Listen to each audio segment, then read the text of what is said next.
70th BPSC के लिए जितना भी टाइम बचा हुआ है, अभी भी आप थोड़ी सी मेहनत करके, रेगुलर स्टडी करके, सिर्फ और सिर्फ 70th बीपीएससी का एग्जाम ओरिएंटेड जितना एग्जाम निकालने के लिए जरूरी है, उतना मटेरियल, उतना सिलेक्शन मटेरियल पढ़ के प्लस उसके एक्सक्लूसिवली रिकॉर्डेड वीडियोस देख के, तो ये हो गया पूरा पढ़ाई। करीबन 2 घंटे की practice daily, paid quiz plus test series से, और प्लस हम जो पीवाईक्यू कंपाइल करके देते हैं वो, और लास्ट में रिवीजन। ये 3 चीजें करके करीबन 8-9 घंटे अगर आप अभी से भी दे दें तो पीटी आराम से निकल सकता है। सिर्फ और सिर्फ उतना दिया जाएगा जिससे 70th बीपीएससी का पीटी का कट ऑफ निकल जाए, चाहे जैसा पेपर आ जाए, easy, moderate, tough, analytical, conceptual, factual. करना क्या है, पीपीआर फॉर्मूला अपना, ये 6:1 का जो है इसमें हिसाब किताब है। 6 घंटे डेली पढ़ाई करनी है। पढ़ाई किससे किससे करनी है, एससीएस का selection material plus paid group के जो रिकॉर्डेड, एक्सक्लूसिवली रिकॉर्डेड बाकायदा हमने पीपीटी में बना के इस बार पेड ग्रुप के लिए जो है स्पेशली वो दिए हैं। ठीक है, तो पढ़ाई 6 आवर्स, करीबन 2 घंटे की प्रैक्टिस। प्रैक्टिस के लिए क्या क्या रिसोर्सेज है, एससीएस की टेस्ट सीरीज है, एससीएस का पेड क्विज है, और एससीएस के पीवाईक्यू जो कंपाइल्ड वाले हैं, जितना उसमें दिया है बस उतना ही पीवाईक्यू रेलेवेंट है। हम बाकायदा देखिए, जितने भी जैसे सालों के पेपर होते हैं, हम उसमें से जो इररिलेवेंट क्वेश्चन होते हैं, जैसे करंट वगैरह के क्वेश्चन आगे के एग्जामों के लिए रिलेवेंट नहीं होते हैं। ठीक है, कई सारे जो जीके वगैरह के फैक्ट्स बदलते जाते हैं वो भी आगे रिलेवेंट नहीं रहते हैं, तो उनको फिल्टर करके जो आज के लेटेस्ट ट्रेंड पैटर्न पर चल रहे हैं उस हिसाब से पूरी प्रैक्टिस हम करवाते हैं पेड क्विज में, टेस्ट सीरीज में। ठीक है, 1 घंटे का रिवीजन करना पड़ेगा। 9 घंटे अगर आप जो है टाइम दीजिए, सिर्फ ये 3 चीज कर लें, आराम से चाहे जैसा पेपर आ जाए कट ऑफ क्लियर हो सकता है। SCS selection material plus exclusively recorded videos, paid quiz, test series. एक चीज और है कि हम सिलेबस को 3 आयाम पे खत्म करते हैं। पहला आयाम यह है selection material plus exclusive video. ठीक है, जितना 70th बीपीएससी पीटी के कट ऑफ निकालने के लिए जरूरी है वो सब इसमें दे दिया गया है। अलग से कुछ नहीं पढ़ना है। ये वाला अगर आपने टोटल बीपीएससी का स्टडी फॉर सिविल सर्विसेज का लिया तो आपको अलग से कुछ देखना ही नहीं है, ना टेस्ट सीरीज, ना पीवाईक्यू, ना करंट अफेयर, ना बिहार स्पेशल, ना बिहार का करंट, सब कुछ इसी में मिल जाएगा। पूरा प्री का कंप्लीट है ये। इसके बाद मेंस का भी हमारा आंसर राइटिंग वगैरह, टेस्ट सीरीज वगैरह सारी चीजें चलती हैं। ठीक है, और आज से नहीं, कई सालों से चल रही है लगातार। तो पढ़ना ये है, 6 घंटे के लिए आपको इसको जो है डेली पढ़ना है, अभी जितने भी दिन बचे हुए हैं। ठीक, तो सिलेबस में plus PYQ plus latest trend pattern के हिसाब से जितना एक्चुअली में जरूरी है पढ़ने के लिए वो हमने इसमें दे दिया। इसके अलावा नहीं जरूरत है। पीवाईक्यू में जो भी फैक्चुअल बीपीएससी स्पेशलाइज जितने भी एग्जाम ओरिएंटेड जितना चीजें जरूरी है वो सब हमने इसमें दे दिया। तो सिलेबस को एक आयाम पे हमने यहां खत्म कर दिया कि मतलब जितना जरूरी वो आपने पढ़ लिया। लेकिन भाई पढ़ने से तो होगा नहीं, ये तो पीसीएस एग्जाम है ना। यहां पे अगर आपने प्री से पहले कम से कम 8-10 हजार क्वेश्चन की प्रैक्टिस नहीं की तो प्री निकालना जो है गुरु टफ हो जाएगा, लाले पड़ जाएंगे, ये समझ लो। प्रैक्टिस तो करनी पड़ेगी, क्योंकि आप पढ़ते जाओ पढ़ते जाओ पढ़ते जाओ और उस पे जो है कोई प्रैक्टिस ही ना करो, आपको पता ही नहीं भाई किस तरह क्वेश्चन आते हैं, क्या ट्रेंड चल रहा है, क्या पैटर्न बदल गया है ना। पीवाईक्यू वगैरह, पीवाईक्यू से पूरी पिक्चर क्लियर नहीं होती है। और पीवाईक्यू से ऐसा नहीं है, वो जमाने नहीं रहे कि पीवाईक्यू पढ़ के प्री जो है निकाला हो, पहले होता था, आजकल ऐसा नहीं होता है। यूपीपीएससी आयोग ने भी पूरी तरह से पीवाईक्यू, आप देखिए यूपीपीएससी में 4-5% ज्यादा पीवाईक्यू नहीं आते हैं। बीपीएससी में भी ऐसा ही है, बहुत ज्यादा 5 से 8-10% तक जो है इसमें आ सकते हैं, और वो भी जितना रिलेवेंट है वो हमने ऑलरेडी दे दिया है। तो सिलेबस को एक आयाम पे हमने खत्म किया यहां पे कि पढ़ लो यहां से। लेकिन भाई जब तक आप उनको प्रैक्टिस नहीं करोगे तब तक कोई फायदा ही नहीं है। तो इसमें हम क्या करते हैं, हमारे जैसे पेड क्विज में इजी प्लस मॉडरेट क्वेश्चन के फॉर्म में पूरा सिलेबस जितना भी पीटी के लिए जरूरी है उसको क्वेश्चंस के माध्यम से जो मोस्ट इंपॉर्टेंट फैक्ट्स होते हैं वो पूछ लेते हैं। और तीसरा आयाम है हमारा सिलेबस को खत्म करने का, जस्ट टेस्ट सीरीज। बहुत ही डिटेल्ड जो है यहां पे बनती है, और इसमें easy, moderate, tough, analytical, conceptual, factual, जिस तरह के बीपीएससी आयोग लेटेस्ट ट्रेंड पैटर्न में क्वेश्चन पूछ रहा है वो सारी चीजें बिल्कुल फ्रेश टेस्ट सीरीज बनाते हैं। हमारी जो टेस्ट सीरीज होती है बिल्कुल एग्जाम ओरिएंटेड होती है, हाई यील्ड होती है। आप जो है सिलेक्शन मटेरियल और एक्सक्लूसिवली रिकॉर्डेड वीडियोस तो जरूर पढ़ें। अगर कहीं और से भी पढ़ रहा हो तो एटलीस्ट एससीएस की पेड क्विज टेस्ट सीरीज ये तो जरूर लगा के जाना।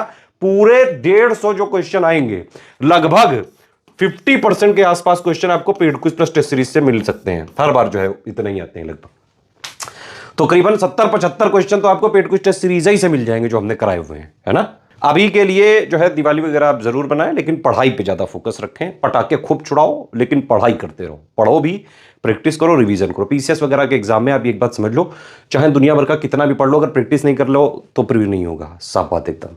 ठीक, एक बात और है कि ये नहीं कि भाई सिर्फ प्रैक्टिस ही प्रैक्टिस करते रहेगा उससे निकाल लिया, नहीं, पढ़ना भी पड़ता है, प्रैक्टिस भी करनी पड़ती है, रिवीजन भी करना पड़ता है। तो इस तरह से आप अभी भी कट ऑफ निकाल सकते हैं 70th बीपीएससी का।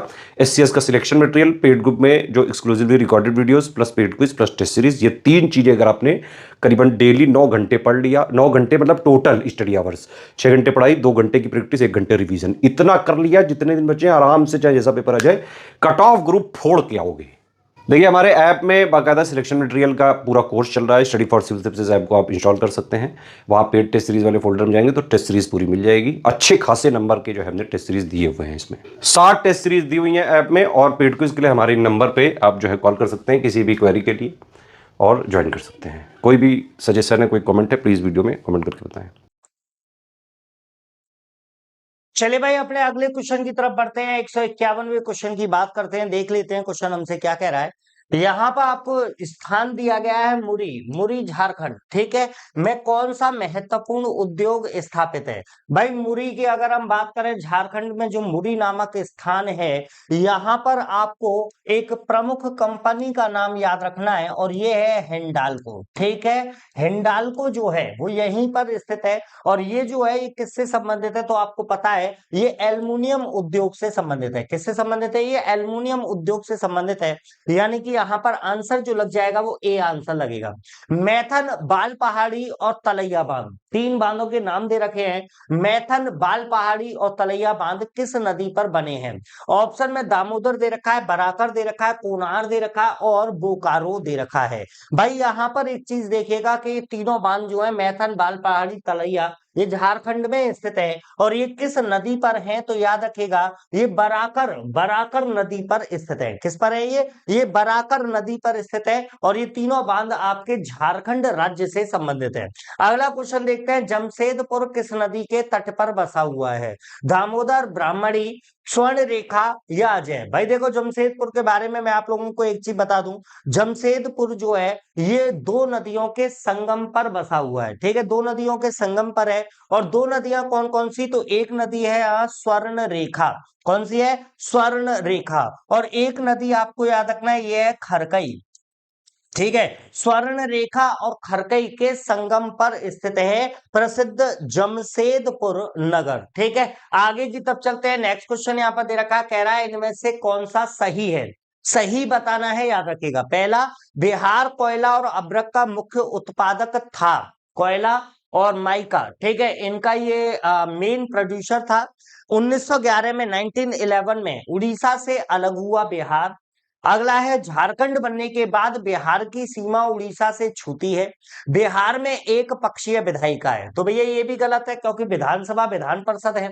झारखंड बनने के बाद बिहार की सीमा उड़ीसा से छूती है, नहीं, ये भी गलत है यहाँ पर, ठीक है। इसके अलावा बिहार 1911 में उड़ीसा से अलग हुआ तो 1912 में बिहार उड़ीसा इनका अस्तित्व आया था। 1935 में इनको अलग राज्य बनाया गया, तो ये भी यहाँ गलत है। तो यहाँ पर सही आंसर आपको क्या लगा देना है? ए आंसर, कि बिहार कोयला और अभ्रक, अभ्रक का एक प्रमुख उत्पादक था, ठीक है।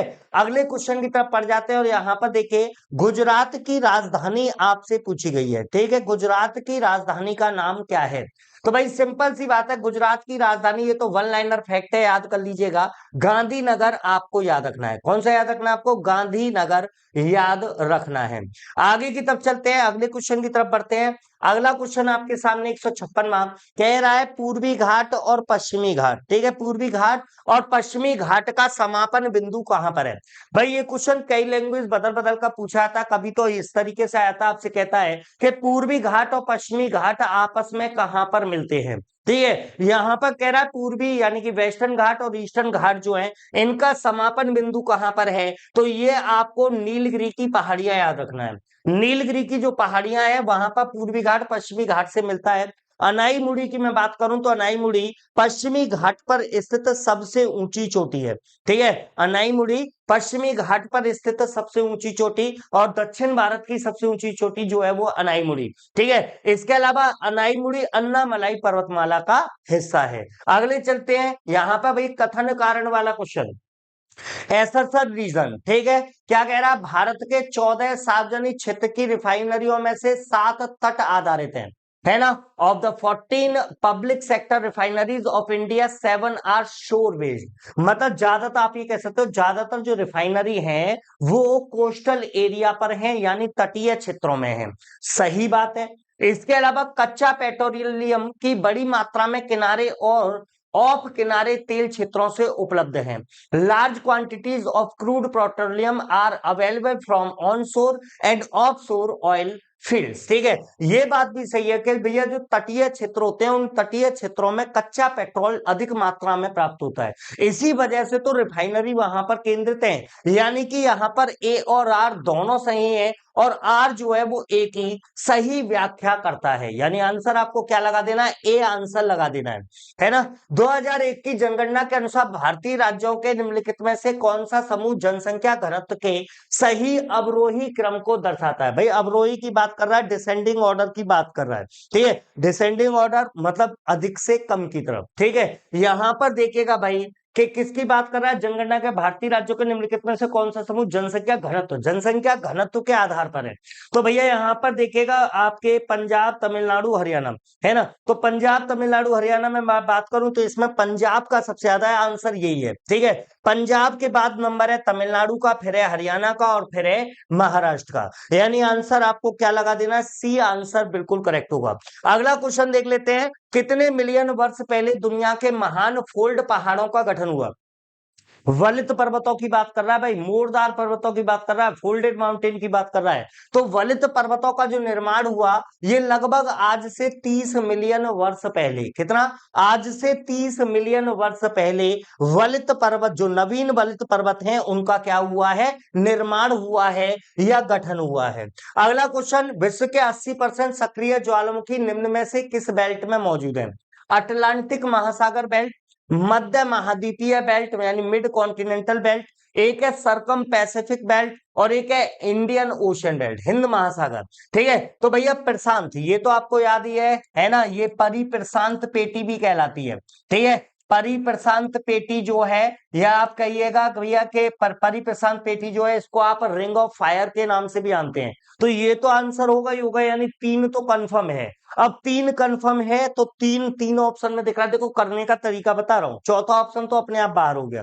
अब यहां पर आपको बस ये देखना है कि भैया यहां पर 3 के अलावा क्या कोई और भी सही हो सकता है, क्या कोई और आंसर भी हो सकता है। तो देखो 80% ज्वालामुखियों की बात कर रहा है, तो 80% ज्वालामुखी की अगर बात कर रहा है तो यहां पर आपको याद रखना है कि यहां पर सरकम प्रशांत बेल्ट, परिप्रशांत पेटी के अलावा हिंद महासागर की बेल्ट जो है ये भी इसमें शामिल हो जाएगी, जिसमें विश्व के लगभग 80% सक्रिय ज्वालामुखी पाए जाते हैं। आंसर क्या हो जाएगा, सी आंसर हो जाएगा 3 और 4। अगला क्वेश्चन, विश्व का सबसे बड़ा स्वर्ण क्षेत्र किस क्षेत्र में स्थित है, जो दक्षिण अफ्रीका की निम्न पर्वत श्रृंखलाओं में से एक है।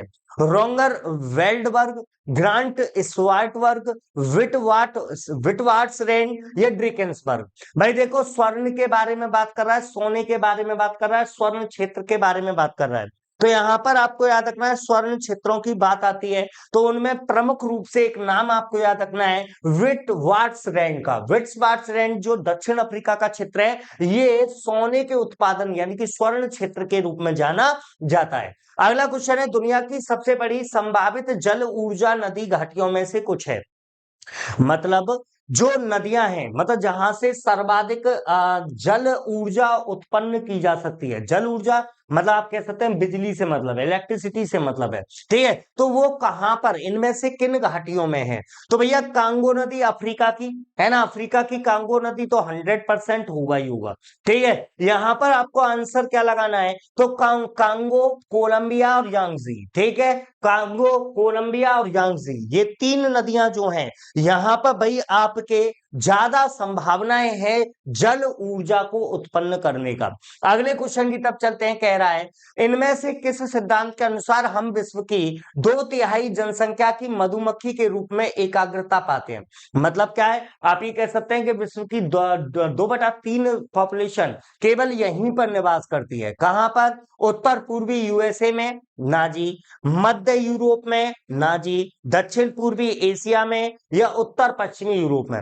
भाई देखो, अगर हम बात करते हैं कि जनसंख्या का जमाव सबसे ज्यादा कहाँ पाया जाता है, तो जनसंख्या का जमाव जो है वो सबसे ज्यादा दक्षिण और पूर्वी एशिया में पाया जाता है। भाई सीधी सी बात है, भारत और चाइना है ना, ये दो देश ही काफी हैं, बाकी तो फिर है ही हैं। इसके अलावा देख लीजिएगा यहाँ पर, भारत इनमें से किसके मध्य स्थित है। भाई भारत की स्थिति को मैं पहले भी आपको बता चुका हूं कि अगर हम साउथ की बात करें तो साउथ में 8 डिग्री 4 मिनट, पहले भी बताया था ना, साउथ में आपके भारत का लास्ट बिंदु 8 डिग्री 4 मिनट, और भैया ऊपर की तरफ नॉर्थ में 37 डिग्री 6 मिनट, यही था ना। तो 8 डिग्री 4 मिनट और 37 डिग्री 6 मिनट यहाँ पर ऑलरेडी मौजूद है, तो ये भी सही है। पश्चिमी बिंदु की बात करूं तो 68 डिग्री 7 मिनट, और भैया पूर्वी बिंदु की बात करूं तो 97 डिग्री 25 मिनट। आंसर आपको क्या लगा देना है, आंसर आपको यहाँ पर ए आंसर लगा देना है। ठीक है, क्या आंसर लगा देना है, ए आंसर लगा देना है। भाई यहां तो सारे के सारे ठीक लगे हैं। यहाँ पर यह ऑप्शन दिया गलत तरीके से टाइप हो गए, कोई दिक्कत वाली बात नहीं है, आप कोई सा भी आंसर लगा सकते हो। ठीक है, 8 डिग्री 4 मिनट साउथ से लेकर 1 मिनट भाई, 1 मिनट। यहाँ पर गड़बड़ है, गड़बड़ क्या है, गड़बड़ ये है 8 डिग्री 4 मिनट नॉर्थ और 37 डिग्री 6 मिनट नॉर्थ होना चाहिए। यहाँ पर देखो साउथ दे रखा है, इसलिए गलत है। ठीक है, 8 degree 4 minute north, 37 degree 6 minute south दे रखा है, ये भी गलत है। 8 degree 4 minute north, 37 degree 6 minute north, अब सही है।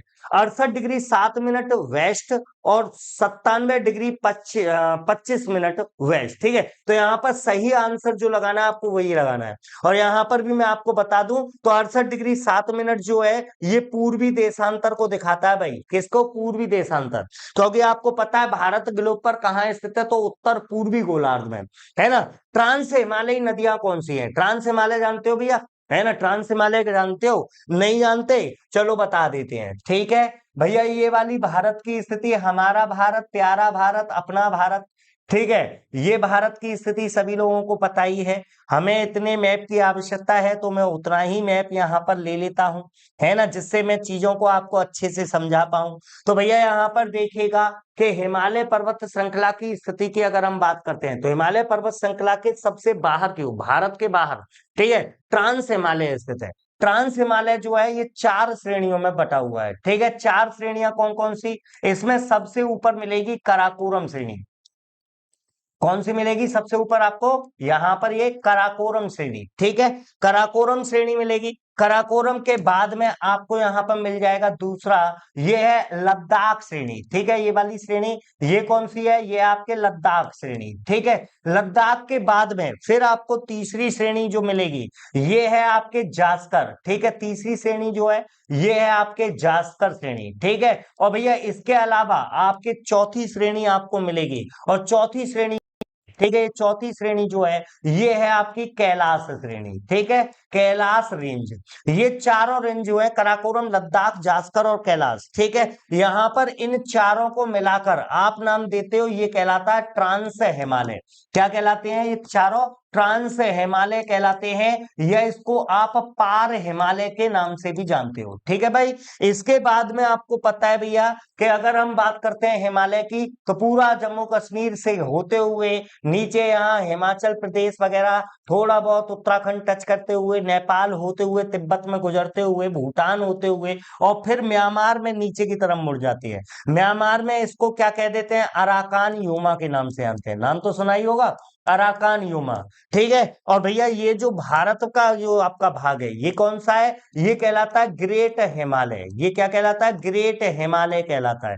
ग्रेट हिमालय के भैया फिर आप दक्षिण में चलोगे तो यहाँ पर अगली पर्वत श्रेणी जो है ये आपको मिलेगी, कोसी नदी से बेसिकली स्टार्ट हो जाता है। ठीक है, ये आपके हिमाचल प्रदेश वगैरह इधर फैला हुआ है, नेपाल तक गया है, इसको आप नाम देते हैं, ये आपका मध्य हिमालय। कौन सा है ये, मध्य हिमालय। और सबसे नीचे की तरफ देखिएगा तो सबसे नीचे की तरफ यहाँ पर आपको, ठीक है, ये बिहार तक फैला हुआ है बेसिकली, कोसी नदी तक, है ना, ये जो है ये कहलाता है शिवालिक हिमालय। कौन सा कहलाता है, शिवालिक हिमालय। तो ये हिमालय की भैया श्रृंखलाओं का क्रम है, एग्जाम के हिसाब से मोस्ट इंपोर्टेंट है। अब क्वेश्चन क्या था देख लो, ट्रांस हिमालय जो नदियां हैं इनमें से कौन कौन सी हैं, मतलब जिनका उद्गम भारत के बाहर है। तो भैया आपको याद रखना है सतलुज नदी हो जाएगी, सिंधु नदी हो जाएगी और ब्रह्मपुत्र हो जाएगी। आंसर क्या लग जाएगा यहाँ पर? 165। 165 का आंसर क्या हो जाएगा? बी। भाई इसका आंसर मैं आप लोगों को कल भी बता चुका हूं। सतलज नदी जो है ये आपके राकसताल से निकलती है, सिंधु नदी जो है ये बोखरचू से निकलती है, ब्रह्मपुत्र जो है ये चेमा युंगडुंग से निकलती है, और तीनों कहां पर है? ये तिब्बत में है। अगला क्वेश्चन देखिएगा भाई, अगला क्वेश्चन आपके सामने कूद आया है। सूची 1 है और सूची 2 है ना। वनों के प्रकार दे रखे हैं और दूसरी तरफ आपको स्थान दे रखे हैं, मैच करने हैं भैया। उष्ण कटिबंधीय सदाबहार, ठीक है, उष्ण कटिबंधीय सदाबहार वन है सबसे पहले। भाई आपको पता है एवरग्रीन फॉरेस्ट की बात कर रहा है। एवरग्रीन फॉरेस्ट कहां पर पाए जाएंगे? तो आपको याद रखना है जहां पर भैया वर्षा की मात्रा अधिक होगी वहीं पर तो पाए जाएंगे। तो सीधी सी बात है, यहां पर आंसर क्या है? तो ए का आंसर मैं बताऊं तो ए का आंसर आपका लग जाएगा शिलोंग पठार सह्याद्री, यानी कि ए का आंसर क्या लग जाएगा यहाँ पर? ए का आंसर हो जाएगा 2। क्या आंसर हो जाएगा? ए का 2, ठीक है। इसके बाद मानसूनी वन, मानसूनी वन की बात करें तो मानसून वन ये हो जाएंगे आपके छोटा नागपुर के पठार में, मतलब के बी का आंसर क्या हो जाएगा? 1, ठीक है। तापमान वन, तापमान वन कहां पर होंगे? तो ये पूर्वी और पश्चिमी हिमालय नीलगिरी के क्षेत्र में। और मैंग्रोव वन को ये आपके पश्चिम बंगाल तराई, ठीक है। आंसर यहाँ पर क्या हो जाएगा? 2 1 4 3। क्या आंसर हो जाएगा? 2 1 4 3 बिल्कुल करेक्ट आंसर होगा। याद रहेगा भाई, मैंग्रोव से पहचान जाओगे। अगला क्वेश्चन आपको दे रखा है यहाँ पर, ये अंग्रेजी वर्जन है उसी का।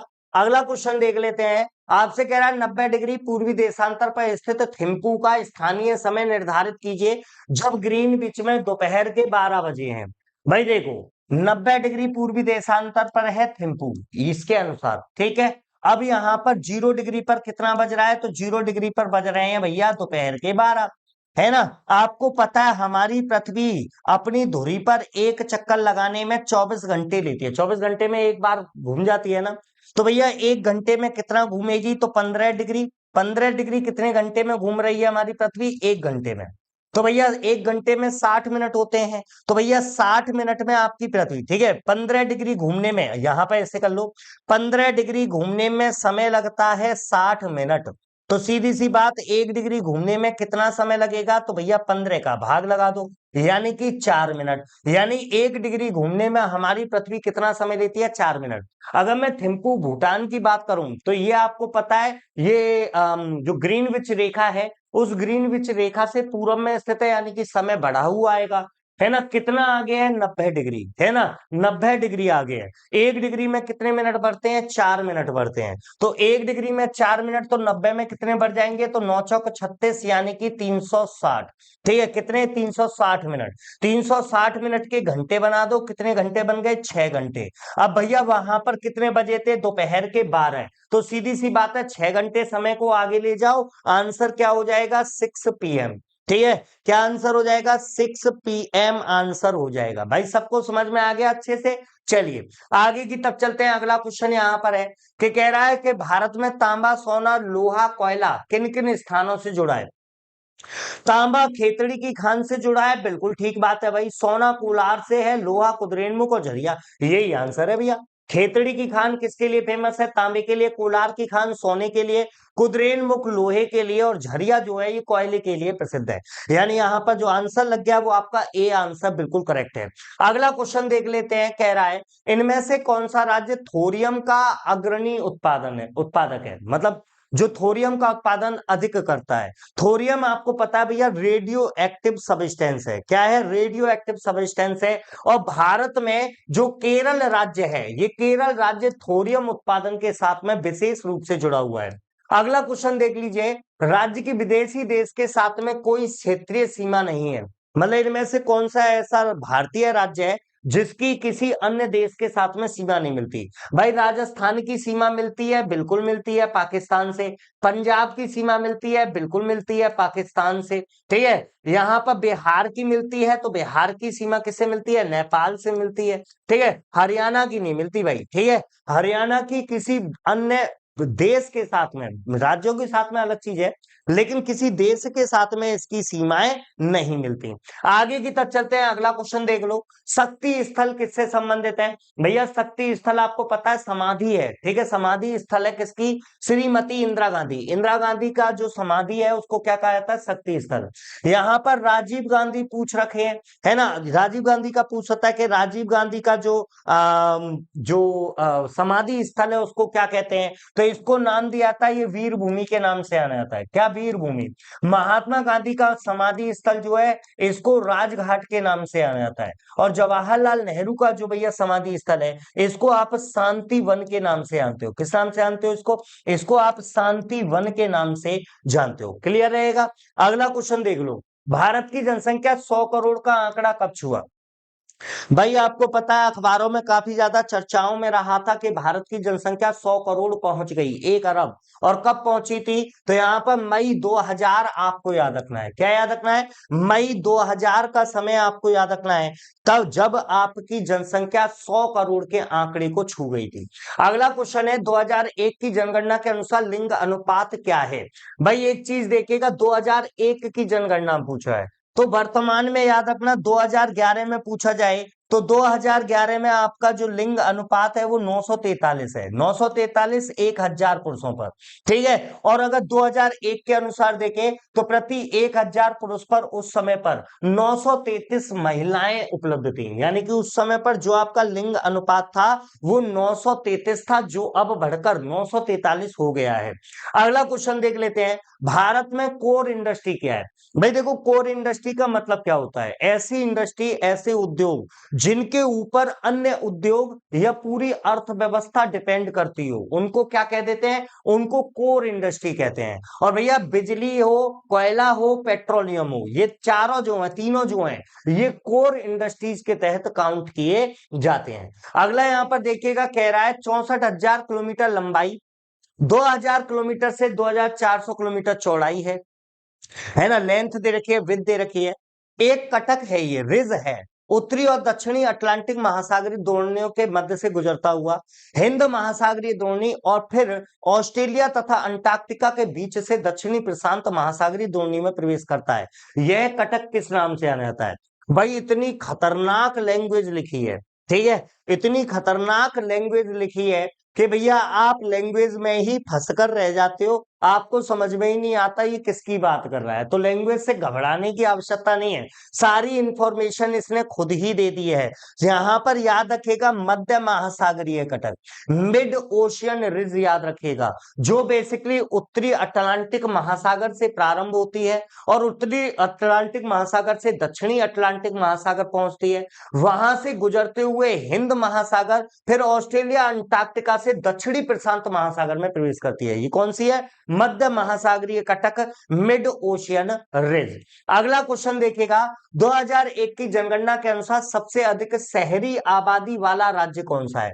उत्तर प्रदेश, महाराष्ट्र, तमिलनाडु, केरल। भाई यहां पर सिंपल भाषा में आपसे पूछना चाहता है कि सबसे ज्यादा नगरीय जनसंख्या किस राज्य की है? तो सबसे अधिक नगरीय जनसंख्या वाला राज्य वो कौन सा है? आपका महाराष्ट्र। अगला क्वेश्चन, यहां पर इजराइल की उभयनिष्ठ सीमाएं हैं, मतलब इजराइल की सीमाएं इनमें से किस किस से मिलती हैं? तो भैया लेबनान से मिलती हैं, बिल्कुल मिलती हैं भाई।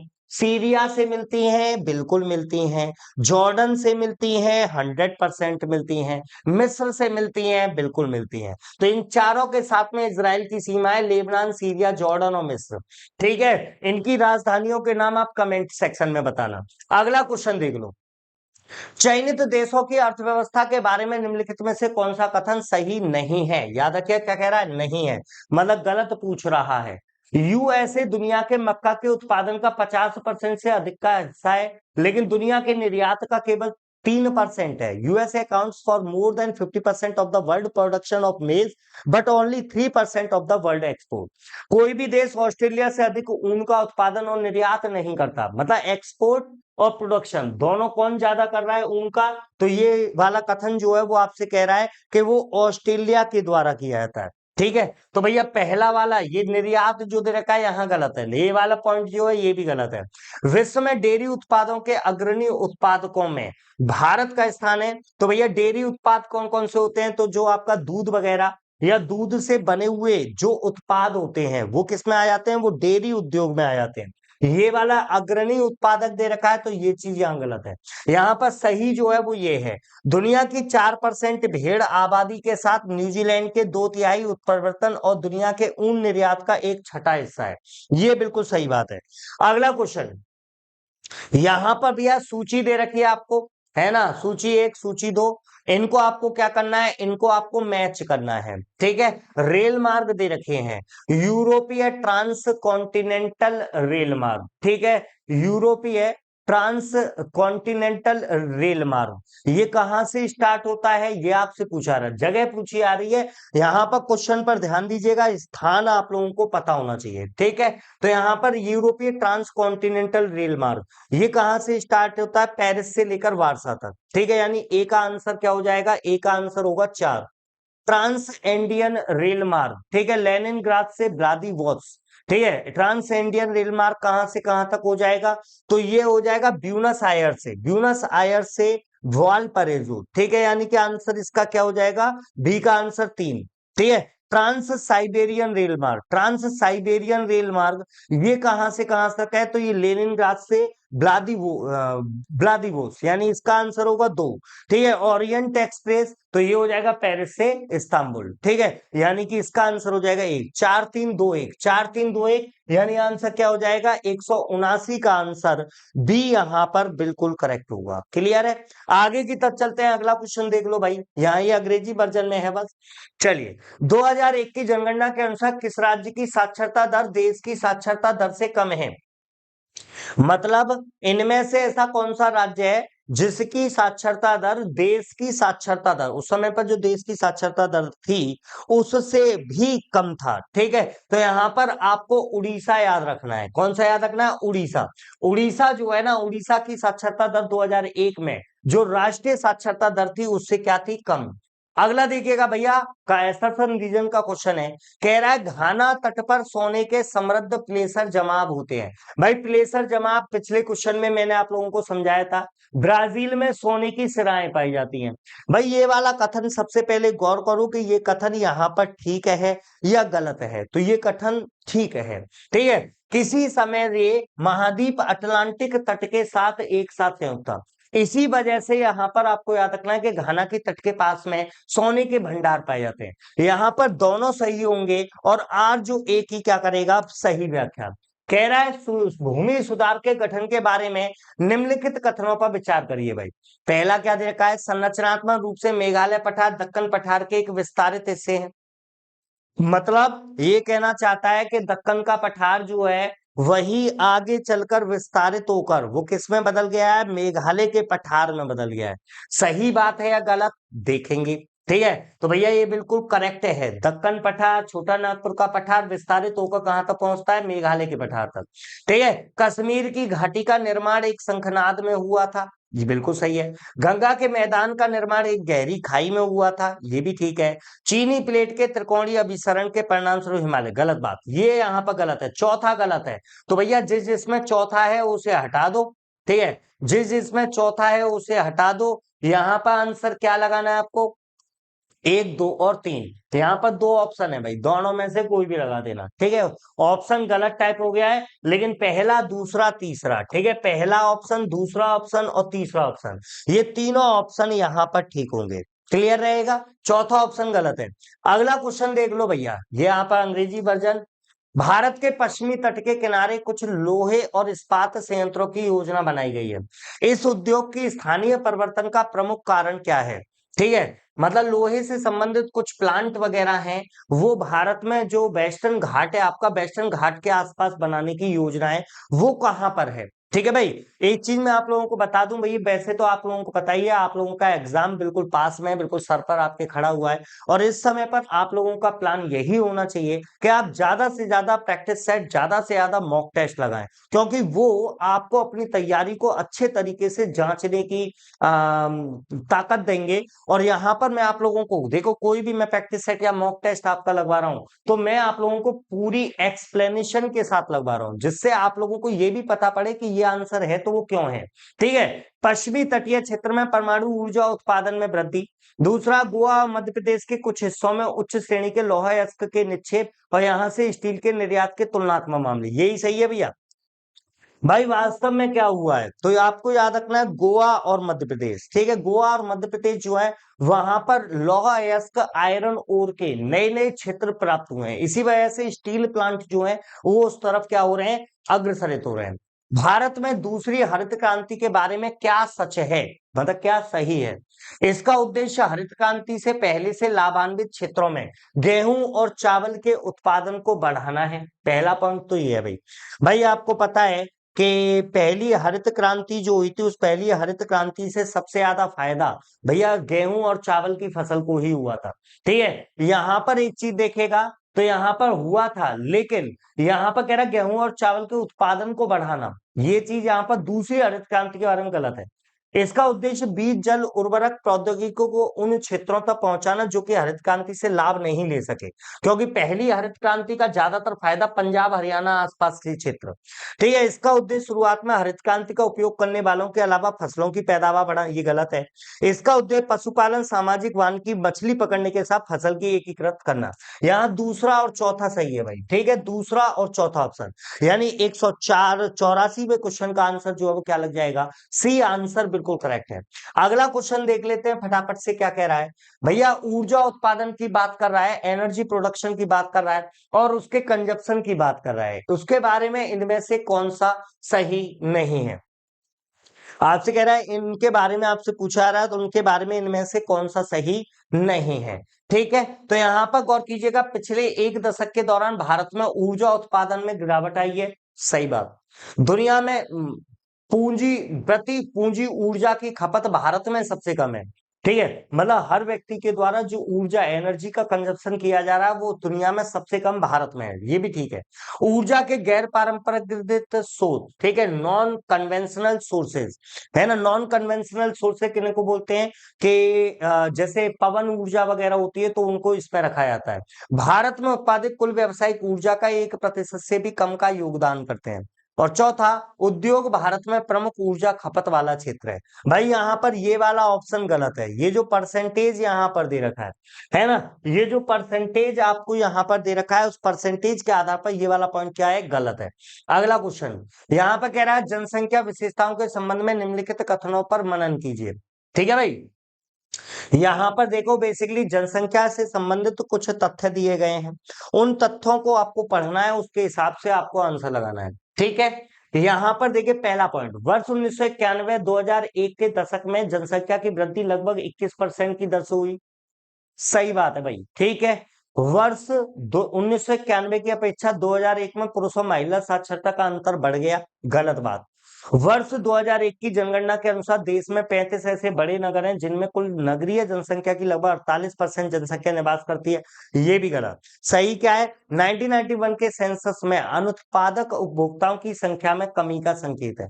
अनुत्पादक उपभोक्ताओं का, अनुत्पादक उपभोक्ताओं का मतलब क्या होता है, ऐसे लोग जो किसी कार्य में लगे हुए नहीं होते। तो यहाँ पर क्या आंसर हो जाएगा, 1 और 4। ठीक है, 1 और 4 जो है वो यहाँ पर सही होंगे। ठीक है, अगला क्वेश्चन देख लो, कॉफी का अधिकतम उत्पादन किस राज्य में होता है? भैया भारत के 4 राज्य हैं, कॉफी का उत्पादन पूछ रहा है। महाराष्ट्र दे रखा है, कर्नाटक दे रखा है, तमिलनाडु दे रखा है, और केरला दे रखा है। सही आंसर यहां पर आपको बताना है। तो भैया अगर हम बात करते हैं कॉफी उत्पादन की, तो भारत में कॉफी उत्पादन सर्वाधिक कौन कर रहा है, तो कर्नाटक राज्य।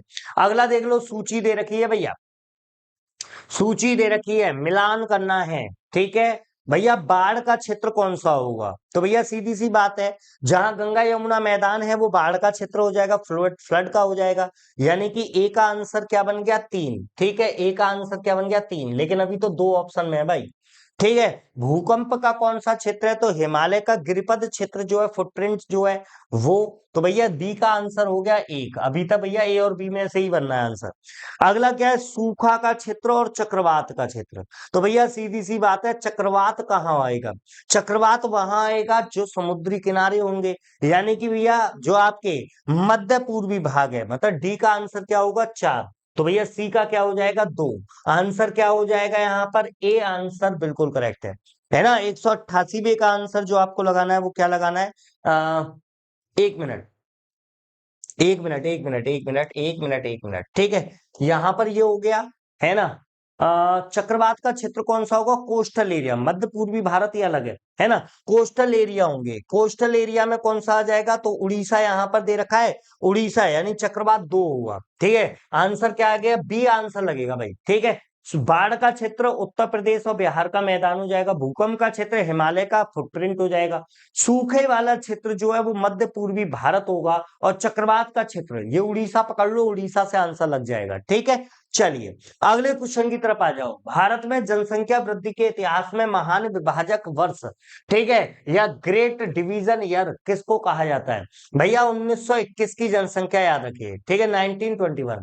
1921 की जो जनगणना थी ना भाई, ये एकमात्र ऐसी जनगणना थी जिसमें भारत में जो वृद्धि दर थी ना, ठीक है, जो वृद्धि दर थी उस वृद्धि दर में कमी महसूस की गई थी, इसी वजह से इसको महान विभाजक रेखा के रूप में जाना जाता है। और जनसंख्या विस्फोट की स्थिति कब हुई थी, तो 1971, ठीक है। अगला क्वेश्चन, 2001 की जनगणना रिपोर्ट के अनुसार किस राज्य की साक्षरता दर सबसे कम है, अरुणाचल प्रदेश, मध्य प्रदेश, हरियाणा, बिहार, ठीक है।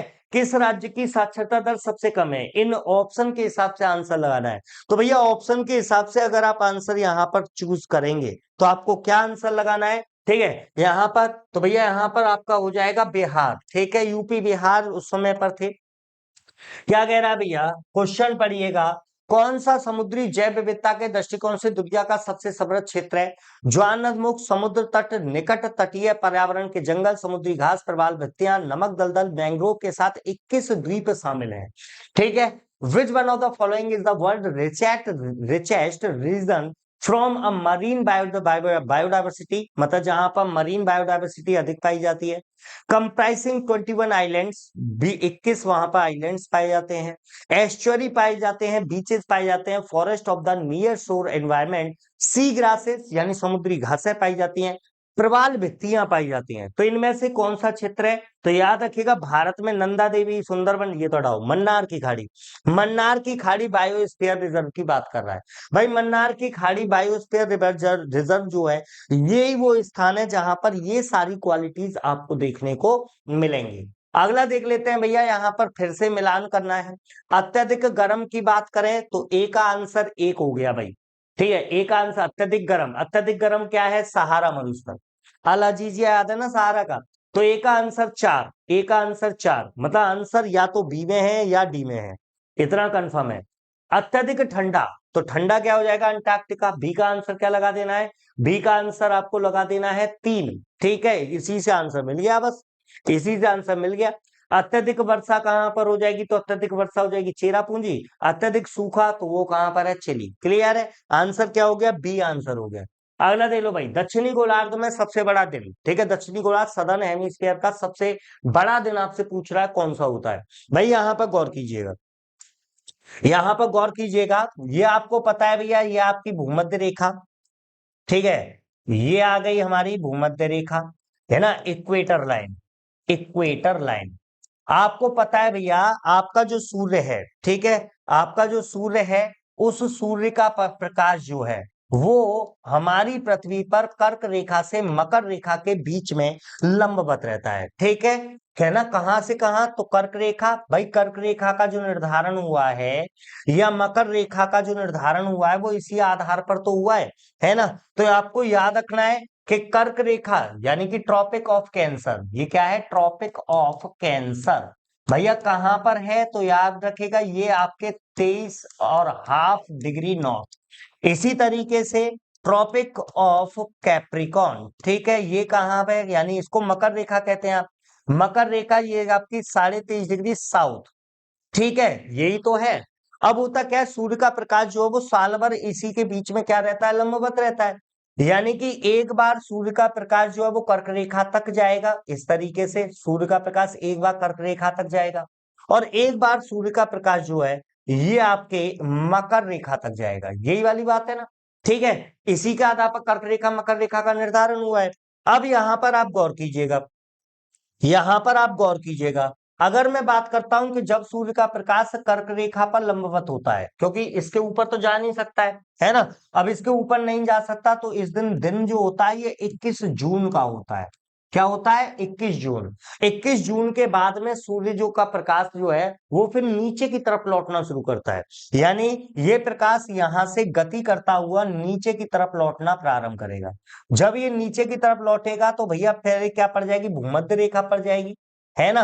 जब ये भूमध्य रेखा पर होता है उस दिन भैया आपको याद रखना है, यहां तक आते आते कितना समय हो जाता है, तो 21 सितंबर के दिन ये कहां पहुंच जाता है, इक्वेटर पर। फिर यहां से गति करते हुए ये जो प्रकाश है ये कहां तक जाएगा, ये मकर रेखा तक जाएगा, ठीक है, मकर रेखा तक पहुंच जाएगा।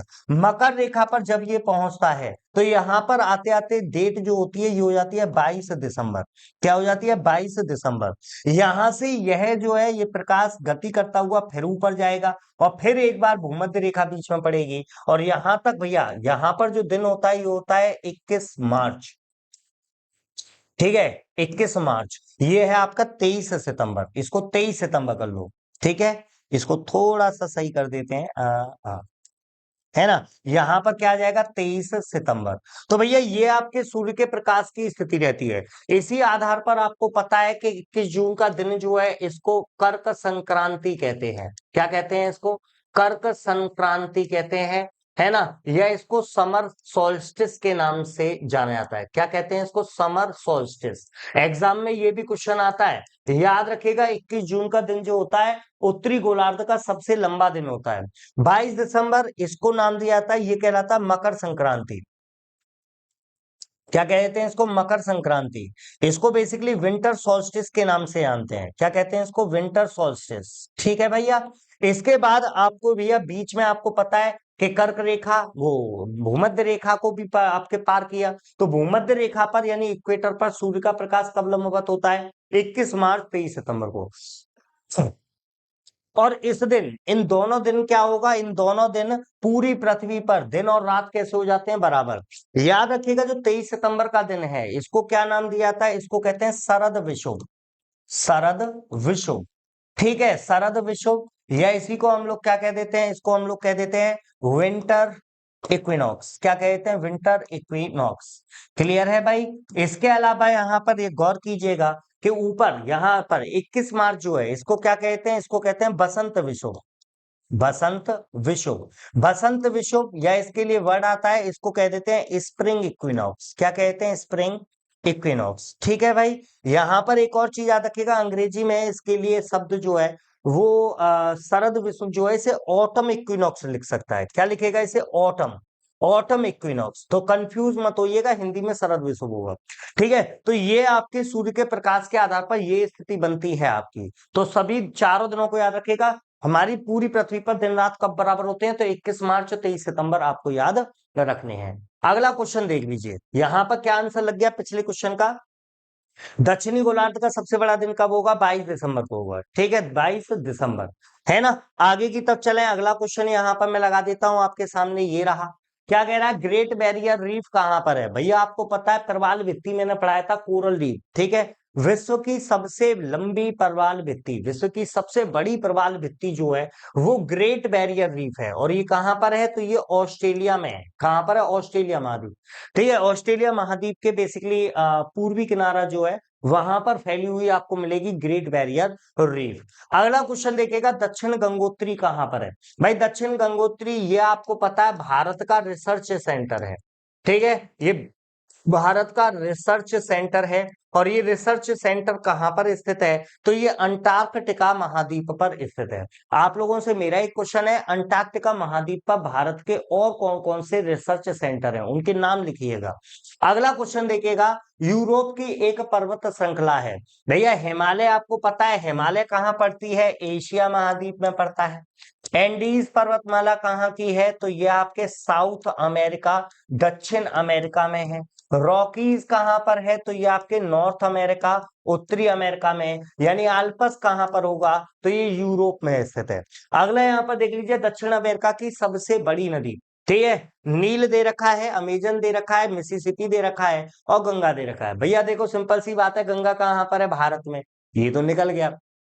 मिसिसिपी मिसौरी ये कहां पर है? यूएसए। यूएसए किसका पार्ट है? तो ये आपके नॉर्थ अमेरिका का पार्ट है, तो ये ऑप्शन भी बाहर गया। ठीक है, नील नदी अफ्रीका की है, आंसर क्या हो गया? अमेजन। ठीक है, अमेजन नदी ये कहां पर है? दक्षिण अमेरिका। वास्तव में अमेजन जो है ना, ये दक्षिण अमेरिका में जब आप देखेंगे तो मुख्य रूप से ब्राजील देश में है ना, भूमध्य रेखा के साथ साथ में अमेजन नदी फैलती है, अमेजन नदी बहती है और उसके आसपास में घने जंगल पाए जाते हैं, जिन जंगलों को सेलवास जंगलों के नाम से जाना जाता है। क्या कहा जाता है उन्हें? उन्हें सेलवास जंगलों के नाम से जाना जाता है। अगला क्वेश्चन देख लेते हैं, भारत के सकल घरेलू उत्पादों में कृषि और संबद्ध क्षेत्रों की हिस्सेदारी है ना, share of agriculture and allied sector in the gross domestic product, GDP भी के अंदर पूछ रहा है।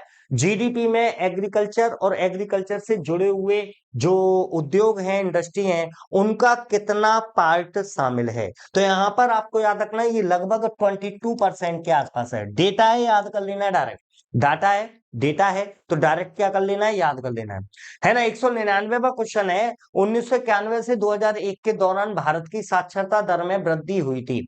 10.8%, 12.6%, 14.3%, 15.5%। यहां पर भैया वृद्धि की बात कर रहा है, तो वृद्धि कितनी है? तो ये आपको याद रखना है, ये 12.6% है। कितनी है? 12.6। भाई देखो फैक्चुअल क्वेश्चन के बारे में हमेशा मैं आपको कहता हूं, आता है तो बिल्कुल आता है और नहीं आता तो कतई नहीं आता। ठीक है, तो ये तो आपको याद करने होते हैं। क्षेत्रफल के क्रम में भारत के 3 बड़े राज्य है। ठीक है भैया, सबसे पहले राजस्थान का नंबर तो है ही है, और यहाँ पर तो भैया राजस्थान सबसे पहले इसी में। आंसर क्या लगा दोगे? ए आंसर लगा दो भाई, इससे आसान को आंसर क्या हो सकता है? ठीक है, राजस्थान सबसे बड़ा है ही है, तो राजस्थान, मध्य प्रदेश और महाराष्ट्र। कोयले का कितना परसेंट भारत को वाणिज्यिक ऊर्जा की आवश्यकता है? ठीक है, मतलब कोयले के आधार पर जो एनर्जी रिक्वायरमेंट है भारत की, वो लगभग लगभग कितना परसेंट है, ये आपसे पूछा जा रहा है।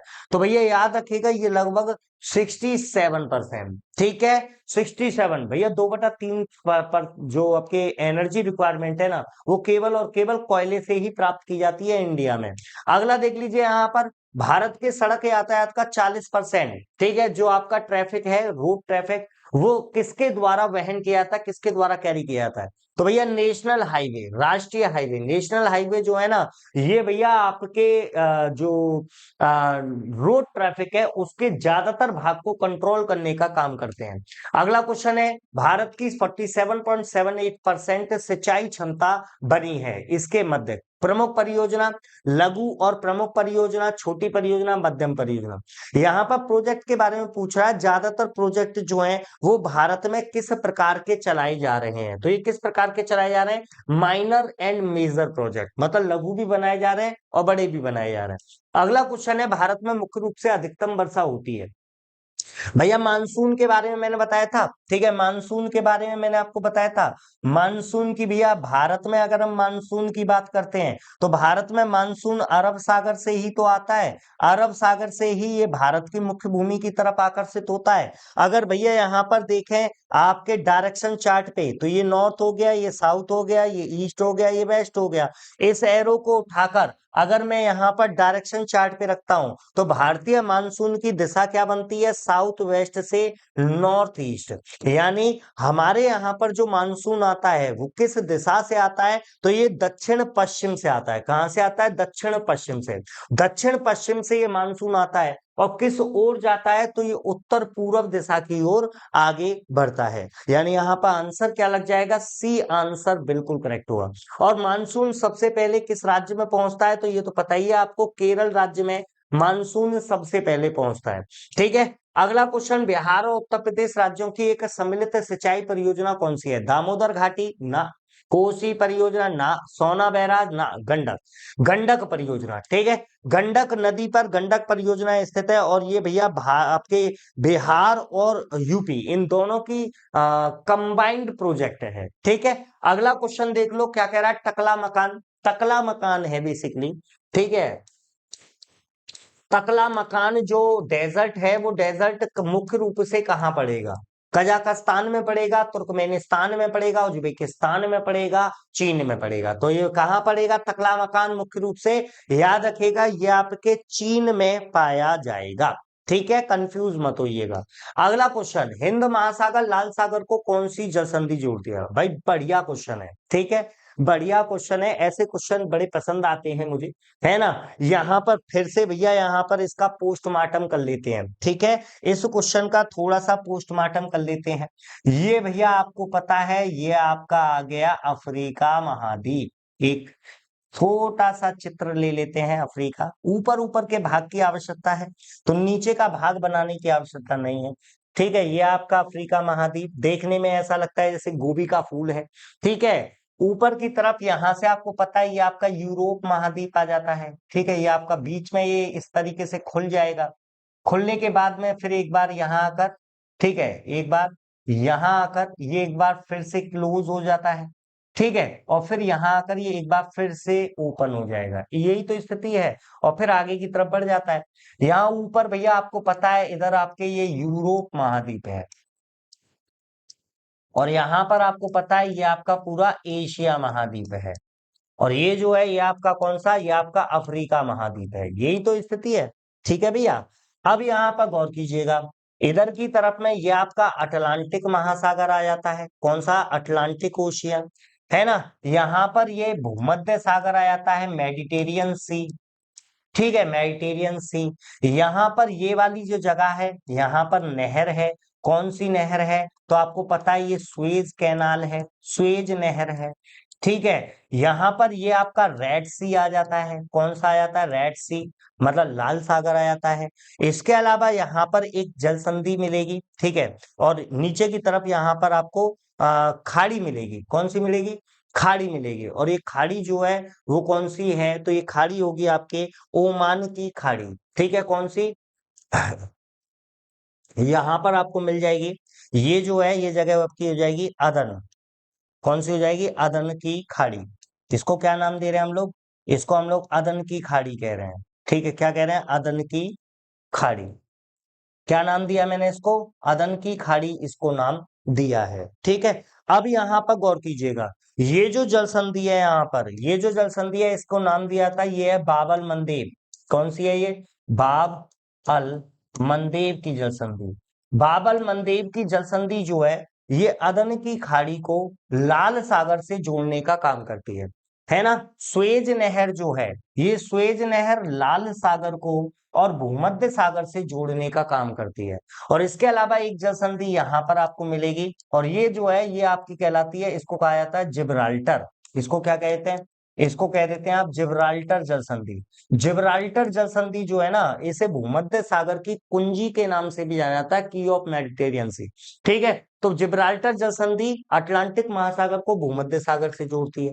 तो यहाँ पर हमसे पूछा क्या गया था कि हिंद महासागर लाल सागर को कौन सी जल संधि जोड़ेगी? तो भैया सीधी सी बात है, क्या आंसर लगाना है? बाब अल मंदेब लगाना है, ठीक है। हरमुज की जल संधि, तो ये किस किस को जोड़ती है? याद रखिएगा, ये फारस की खाड़ी को जोड़ती है। फारस की खाड़ी को जोड़ती है ओमान की खाड़ी से, ठीक है। फारस की खाड़ी को किससे जोड़ती है? ओमान की खाड़ी से। बास्पोरस की जल संधि, बास्पोरस की जल संधि ये काला सागर को जोड़ती है। किसको जोड़ती है? काला सागर को जोड़ती है मरमरा सागर से, ठीक है, मरमरा सागर। और ये मरमरा सागर जो है ये आपके भूमध्य सागर का ही एक भाग है। और भैया मलक्का जल संधि, इसे तो मैं आप लोगों को पहले भी करा चुका हूं, याद भी होगा आपको। मलक्का जल संधि जो है ये अंडमान सागर, ठीक है, किसको? अंडमान सागर को जोड़ती है दक्षिण पूर्वी सागर से। किससे? दक्षिणी चीन सागर से। किससे जोड़ती है? दक्षिण चीन सागर से। तो भैया इन जल संधियों के बारे में याद रखना, बड़ा बेहतरीन सा प्रश्न बनता है। क्लियर है? चलिए आगे की तरफ चलते हैं। अगला क्वेश्चन आपके सामने लगा रहा हूं, ये रहा अगला क्वेश्चन। 90 ईस्ट रिज कहां पर स्थित है? प्रशांत महासागर में है, हिंद महासागर में है, अंध महासागर में है, आर्कटिक महासागर में? भाई इसको 90 ईस्ट रिज जो नाम दिया गया है, वो नाम देने के पीछे रीजन क्या है? क्योंकि ये 90 डिग्री देशांतर के साथ साथ पाई जाती है। किसके? 90 डिग्री देशांतर के साथ साथ में ये कटक, ये रिज जो है ये स्थित है। इसी वजह से इसको 90 ईस्ट रिज कहा गया है ना? और ये किस महासागर में है? तो ये इंडियन ओशियन, हिंद महासागर में है। विश्व में सबसे अधिक कोयला उत्पादन करने वाला देश, अरे भैया ये तो चाइना ही होगा। ठीक है, चाइना ही होगा। अगला क्वेश्चन देखिएगा, वलन क्रिया किसका परिणाम है? Folding is the result of. मैंने बताया था वलित पर्वत कैसे बनते हैं? जब दो प्लेटें आपस में आकर टकराती हैं तो दो प्लेटें, भारी प्लेट जो होगी वो हल्की प्लेट को अपने ऊपर उठाना शुरू कर देगी, तो हल्की प्लेट जो होगी उसमें फोल्ड पड़ जाते हैं, वलन पड़ जाते हैं, है ना? तो उसी को हम लोग क्या कहते हैं? Folded mountain. तो इसके लिए जिम्मेदार क्या होता है? इसके लिए और ये ऑरोजेनेटिक फोर्स, मतलब पर्वत निर्माणकारी बल है। ठीक है, अगला क्वेश्चन है, अमृतसर और शिमला जो है वो एक ही अक्षांश पर है, एक ही लैटिट्यूड पर है, लेकिन फिर भी जलवायु का अंतर बहुत है। अमृतसर में देखा होगा भैया आपने, अमृतसर में और शिमला में बहुत बड़ा अंतर है। शिमला बहुत ज्यादा ठंडा दिखता है आपको, कारण क्या है? क्योंकि भैया आपको याद रखना है इनकी ऊंचाई में अंतर। ठीक है, शिमला जो है तो आपको पता है भाई, शिमला जो है ये आपका हिल स्टेशन है। क्या है? शिमला, शिमला हिल स्टेशन है। तो इसी वजह से वहां पर क्या होता है? वहां पर जलवायु जो है वो कैसी होती है? ठंडी होती है। अगला यहाँ पर देखिएगा, झारखंड में कोयला खदानें स्थित है। झारखंड में कहां पर है? तो भैया झरिया, झारखंड झरिया काफी ज्यादा फेमस है। अगला क्वेश्चन देख लो, महासागरीय लवणता का प्रमुख स्रोत क्या है ना? महासागर में जो सैलिनिटी पाई जाती है उसका मेन सोर्स पूछ रहा है, तो वो क्या है? रिवर्स। ठीक है, नदियां।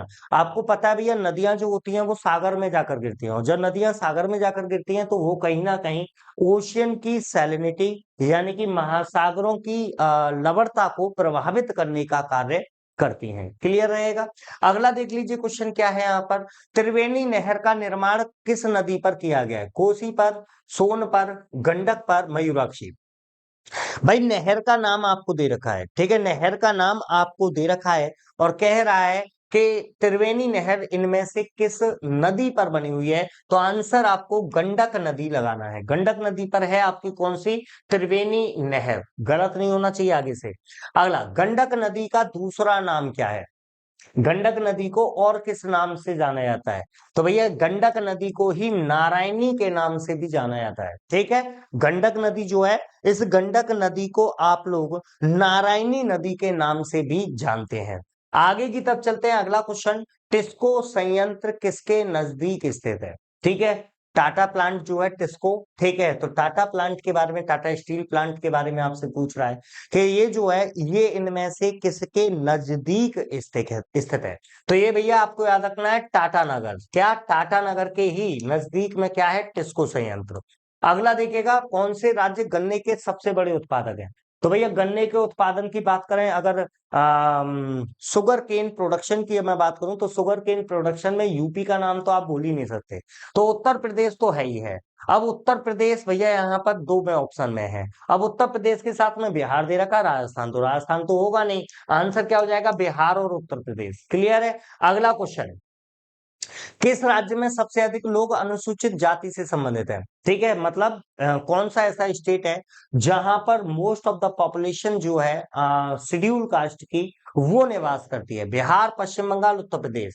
भैया आपको पता है पूरे भारतवर्ष में सबसे ज्यादा जनसंख्या जो है वो उत्तर प्रदेश की है। और अगर आपसे ये पूछा जाए कि अनुसूचित जाति की जनसंख्या सबसे अधिक कहाँ की है, तो वो भी आपके उत्तर प्रदेश ही होगा, है ना? अगला क्वेश्चन देखते हैं क्या है, महाद्वीप अलग कैसे हुए? महाद्वीप एक दूसरे से कैसे अलग हुए, है ना? तो भैया आपको पता है एक कॉन्सेप्ट पढ़ाया जाता है, आपको थोड़ा सा बता दे रहा हूं, ठीक है। एक कॉन्सेप्ट पढ़ाया जाता है कि एक कॉन्सेप्ट ये है कि आपको बताया जाता है कि पहले जो महाद्वीप थे वो भैया अलग अलग नहीं थे। आज की डेट में देखते हो ना, आज की डेट में कहीं पर आपको यूरोप दिख रहा है, कहीं पर आपको अफ्रीका दिख रहा है, कहीं ऑस्ट्रेलिया दिख रहा है, तो ये महाद्वीप पहले अलग अलग नहीं थे। ये महाद्वीप जुड़े हुए थे और सैम के बीज के आकार में थे। ये जो जगह थी, ठीक है, इसको इन्होंने नाम दिया है ना। ये जो था ये आपका जमीन का भाग था। देखने में कैसा था? देखने में ये सेम के बीज के आकार का था। इसका आकार सेम के बीज के आकार का था। ठीक है भैया, है ना। ये जो था ये धरातल था, और इस धरातल को नाम दिया गया, इसको पेंजिया नाम दिया गया था। क्या कहा गया था? पेंजिया। और इसके चारों तरफ जो था ना भैया, चारों तरफ यहाँ पर ये सागर स्थित था। इसके चारों तरफ यहाँ पर सागर स्थित था। तो यहाँ पर जो सागर था, ये सागर भी पहले अलग अलग नहीं हुआ करते थे। इनको पैंथालासा कहते थे। ठीक है, पैंथालासा। तो आपसे पूछा जाए महाद्वीपों का पुराना भाग किस नाम से जाना जाता था, तो पेंजिया। और महासागरों का पुराना रूप किस नाम से जाना जाता था, तो पैंथालासा। यहीं पर ये जो पेंजिया पैंथालासा था, इसके बीच में यहाँ पर एक उथला सागर था। ये जो उथला सागर था, इस उथले सागर को टेथिस सागर कहा जाता था। और याद करना, टेथिस सागर का ही बदला हुआ रूप जो है वो आज का हिमालय पर्वत है भैया। ठीक है। फिर ये बताया जाता है कि कालांतर में, भविष्य में, ये जो पेंजिया है ना, ये पेंजिया कई सारे भागों में, अलग अलग भागों में टूट गया। और अलग अलग भागों में टूट गया तो यहाँ पर ये गति करते हुए आज के जो विश्व का निर्माण हुआ वो आप देखते हैं। इसको बेसिकली हम लोग क्या बोल देते हैं? इसको महाद्वीपीय विस्थापन सिद्धांत बोलते हैं। क्या बोलते हैं? कॉन्टिनेंटल ड्रिफ्ट थ्योरी बोलते हैं। अल्फ्रेड वैगनर ने दी थी। क्लियर है? चलिए क्वेश्चन देख लो भैया। क्वेश्चन क्या था? क्वेश्चन है महाद्वीप अलग कैसे हुए हैं। तो महाद्वीपों के अलग होने का कारण क्या है? तो वह आपकी विवर्तनिकी क्रिया है ना। प्लेट टेक्टोनिक एक्टिविटीज हुई, और प्लेट टेक्टोनिक एक्टिविटीज के कारण ही महाद्वीप जो है वो अलग अलग हुए। अगला क्वेश्चन देख लेते हैं भैया। अगला यहाँ पर कह रहा है अरब सागर के पानी का औसतन खारापन कितना है। भैया अरब ओशियन की अगर मैं बात करूं, अरब सी की अगर मैं बात करूं, वैसे तो अन्य सागरों की अपेक्षा देखा जाए तो अरब सागर का लवणता जो है वो उतनी अधिक नहीं है, लेकिन फिर भी डेटा में पूछ रहा है तो 35 पीपीटी आपको याद रखना है, 35 पीपीटी। अगला क्वेश्चन देखिएगा, कौन सा शहर गंगा नदी के तट पर स्थित नहीं है? फतेहपुर है, भागलपुर है, कानपुर है, उत्तरकाशी नहीं है भाई। ठीक है, उत्तरकाशी शामिल नहीं है। कायरो का समय ग्रीनविच से 2 घंटे आगे है। कायरो का समय जो है वो ग्रीनविच से 2 घंटे आगे है। ठीक है। 1 घंटे में भैया हमारी पृथ्वी कितना आगे जाती है? 15 डिग्री। 2 घंटे में कितना जाएगी? तो आपको हो गए 30 डिग्री। ठीक है। यहाँ पर याद रखिएगा ग्रीनविच रेखा कहाँ पर है? तो 0 डिग्री पर है। अब 2 घंटे समय आगे है, 2 घंटे समय आगे है, तो इधर का राइट हैंड पर क्या होता है? ईस्ट होता है। तो 30 डिग्री ईस्ट आंसर लगेगा। क्या लगेगा? 30 डिग्री ईस्ट। ये आंसर, ये 300 लिखे, 300 नहीं, ये 30 डिग्री है। ये ये डिग्री है। ठीक है, क्या आंसर हो जाएगा? 30 डिग्री ईस्ट। अगला क्वेश्चन देख लो भाई, क्या कह रहा है? निम्नलिखित में से जनजाति और राज्य की कौन सी जोड़ी नहीं है? भील गुजरात, गद्दी हिमाचल प्रदेश, कोटा तमिलनाडु, टोडा केरल। ये गलत है भैया, कोटा तमिलनाडु, इन दोनों के बीच में कोई संबंध नहीं है। अगला क्वेश्चन देखिए, क्या कह रहा है? निम्नलिखित में से भारत का कौन सा औद्योगिक आर्थिक गलियारा जापान के सहयोग से विकसित किया जा रहा है? चेन्नई, वाइजाग, मुंबई, बेंगलुरु, दिल्ली, मुंबई, अमृतसर, कोलकाता, या इनमें से कोई नहीं, या फिर एक से ज्यादा। भाई यहां पर देखिएगा जापान के सहयोग से पूछा जा रहा है। किसके? जापान के सहयोग से पूछा जा रहा है। तो ये कौन सा है गलियारा? दिल्ली मुंबई कॉरिडोर। दिल्ली मुंबई कॉरिडोर जो है ये जापान के सहयोग से आपके यहाँ पर स्थापित किया जा रहा है। कौन सा देश भौगोलिक क्षेत्र की दृष्टि से सीमा रहित सबसे बड़ा देश है? ठीक है, मतलब जो अन्य किसी देश के साथ में सीमा नहीं मिलाता। New Zealand, Philippines, Japan, Cuba. अरे जापान हो जाएगा। ठीक है भाई, जापान की स्थिति पता है ना? जापान जो है ये 4 मुख्य द्वीपों से मिलकर बनता है। ठीक है, इसमें 4 मुख्य द्वीप हैं। एक है भैया होन्शु। ठीक है, एक द्वीप है ये है आपका होकैडो।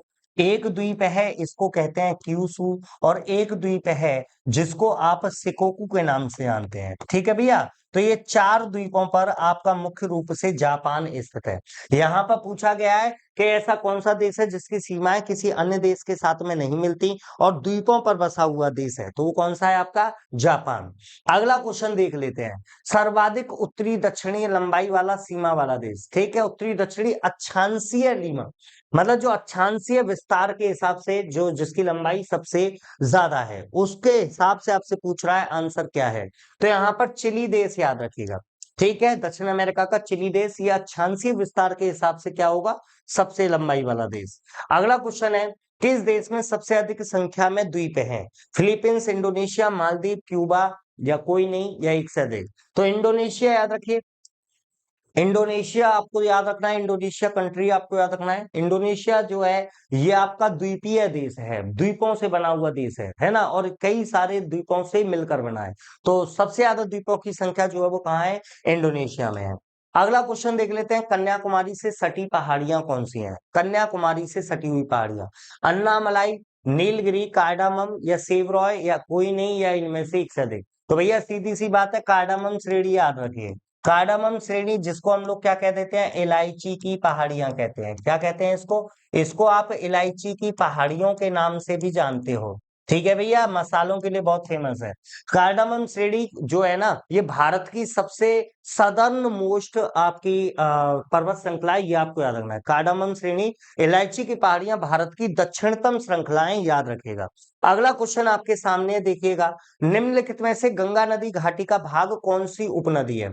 भाई देखिए, गंगा नदी घाटी की बात कर रहा है, यानी कि गंगा रिवर की जो पूरी की पूरी वैली है, वहां पर पूछ रहा है कि इनमें से ऐसी कौन सी नदी है जो उसकी उपनदी है। शंख दे रखा है, उत्तरी कोयल दे रखा है, दक्षिणी कोयल दे रखा है और आपको बराकर दे रखा है। तो भैया यहाँ पर आपको याद रखना है कि अगर मैं बात करता हूं उत्तरी कोयल की, ठीक है, उत्तरी कोयल नदी, उत्तरी कोयल नदी जो है ये सोन की सहायक और सोन नदी जो है ये कहाँ जाकर मिलती है, गंगा में मिलती है ना। दक्षिणी कोयल अगर पूछ ले तो दक्षिणी कोयल जो है ये झारखंड उड़ीसा में बहने वाली नदी है, झारखंड और उड़ीसा के क्षेत्र में बहने वाली नदी है। ठीक है, वराकर नदी जो है ये आपके दामोदर की सहायक है। किसकी है? वराकर दामोदर की सहायक है। आंसर क्या हो जाएगा, 229 का बी आंसर हो जाएगा। क्या हो जाएगा, 229 का बी आंसर बिल्कुल करेक्ट है। अगला क्वेश्चन है, किस पहाड़ी पर चाय बागान नहीं है? इनमें से कौन सी ऐसी हिल है जिस पर कोई टी प्लांटेशन या चाय का बाग नहीं है? तो कानन देवन, नीलगिरी, दार्जिलिंग, गिरनार। तो भैया यहाँ पर देखिएगा, है आपने जब नाम सुनते हैं कानन देवन का, आप नाम सुनते हैं नीलगिरी का, तो नीलगिरी और दार्जिलिंग इनके बारे में तो भैया सब लोगों को पता ही है। नीलगिरी दार्जिलिंग के बारे में सब लोगों को पता है। जो कंफ्यूजन पैदा होगा वो कहाँ होगा, कानन देवन में और इसके अलावा गिरनार में। तो यहाँ पर आपको याद रखना है क्या, आपको याद रखना है आपके गिरनार की पहाड़ी। ठीक है, गिरनार की पहाड़ियां जो है वो भैया चाय के लिए जानी नहीं जाती। निम्नलिखित में से किस क्षेत्र में प्रवाल भित्ति नहीं पाई जाती? ठीक है भैया, कैम्बे की खाड़ी, मन्नार की खाड़ी, कक्ष की खाड़ी, लक्षद्वीप और मिनिकॉय द्वीप। तो भैया लक्षद्वीप तो है प्रवाल भित्ति, है ना। मन्नार की खाड़ी, तो मन्नार की खाड़ी भी इसमें शामिल हो जाएगी, है ना। इसके अलावा कक्ष की खाड़ी ये भी आ जाएगा, कैम्बे की खाड़ी नहीं होगी। कैम्बे की खाड़ी कोई खंबात की खाड़ी बोलते हैं आप, गुजरात में खंबात की खाड़ी। अगला क्वेश्चन, 2011 की जनगणना के अनुसार निम्नलिखित में से किस धार्मिक समूह में लिटरेसी रेट सबसे ज्यादा है? किस रिलीजन में लिटरेसी रेट का परसेंटेज सबसे ज्यादा है? तो जैन याद रखिए। ठीक है, जैन धर्म के लोग जो है इनमें सबसे ज्यादा लिटरेसी रेट है 2011 सेंसस के अनुसार। भौगोलिक क्षेत्र की दृष्टि से जापान का सबसे बड़ा द्वीप, अभी भी मैंने बताया था जापान 4 द्वीपों पर है, होक्काइडो, होन्शु, शिकोकू, क्यूशु। सबसे बड़ा द्वीप पूछा है तो सबसे बड़ा क्या लगा देना, होन्शु लगा देना। ठीक है, सबसे बड़ा द्वीप अगर पूछा गया है तो आपको आंसर क्या लगा देना है, होन्शु आंसर आपको लगा देना है। अगला क्वेश्चन देखिएगा, ग्रीनलैंड किन निम्न देशों में से किस देश का भाग है? भाई ग्रीनलैंड आपको पता है, वैसे अगर देखोगे मैप पर तो ये आपको ऐसा लगेगा कि नॉर्थ अमेरिका का पार्ट है, उत्तरी अमेरिका का, लेकिन राजनीतिक रूप से इसके ऊपर जो कब्जा है वो किसका है, डेनमार्क का। यानी ग्रीनलैंड किस देश का भाग माना जाएगा? तो ये आपके डेनमार्क का भाग माना जाएगा। क्लियर है। अगला क्वेश्चन आपके सामने बताएंगे, किस महाद्वीप में सबसे अधिक देश है? तो भैया सबसे अधिक देशों की संख्या याद रखिएगा 54 देश। ठीक है, सबसे अधिक देशों की संख्या 54 देश।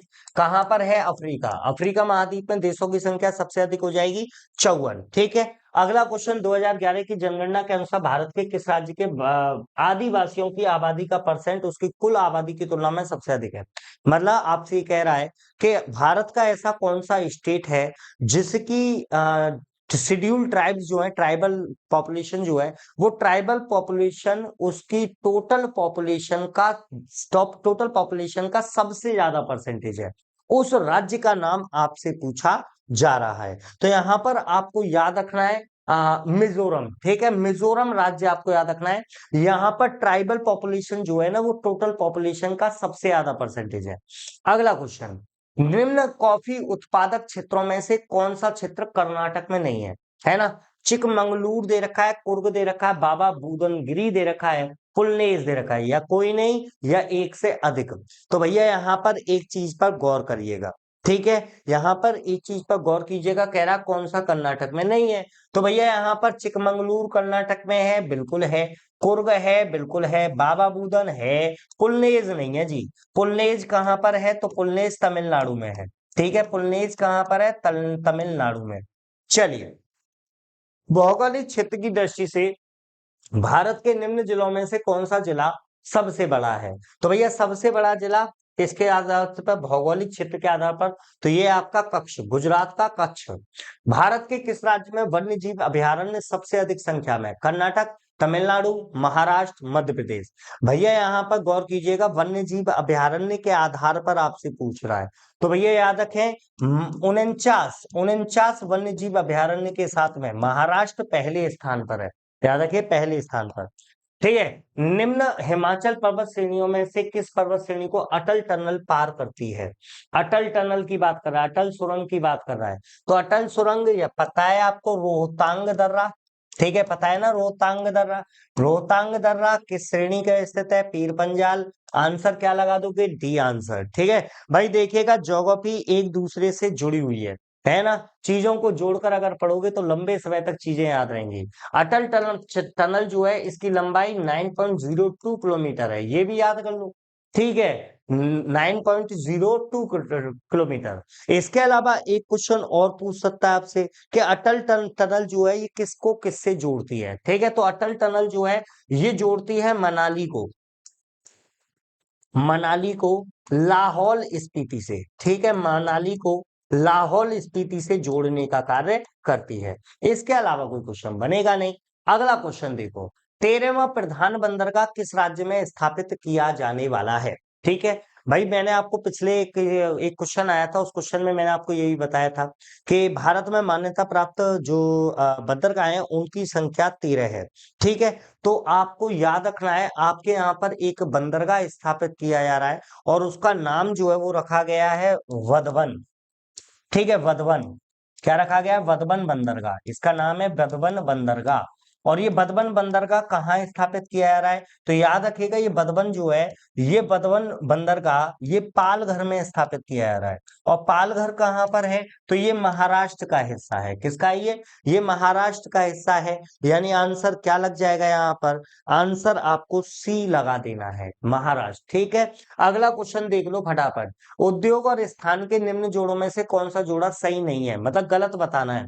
ऑयल रिफाइनरी बरौनी में है, भैया लगा दो, है ना। सीमेंट बंजारी में है, फर्टिलाइजर बोराही में है, रेल डिब्बा अभियांत्रिकी भागलपुर। भैया वास्तव में देखा जाए तो यहाँ पर जो आंसर है ना, वो एक से ज्यादा आंसर यहाँ पर सही है, एक से ज्यादा आंसर यहाँ पर सही है। इसीलिए आंसर किसके साथ जाओगे? ई के साथ आप जाओगे।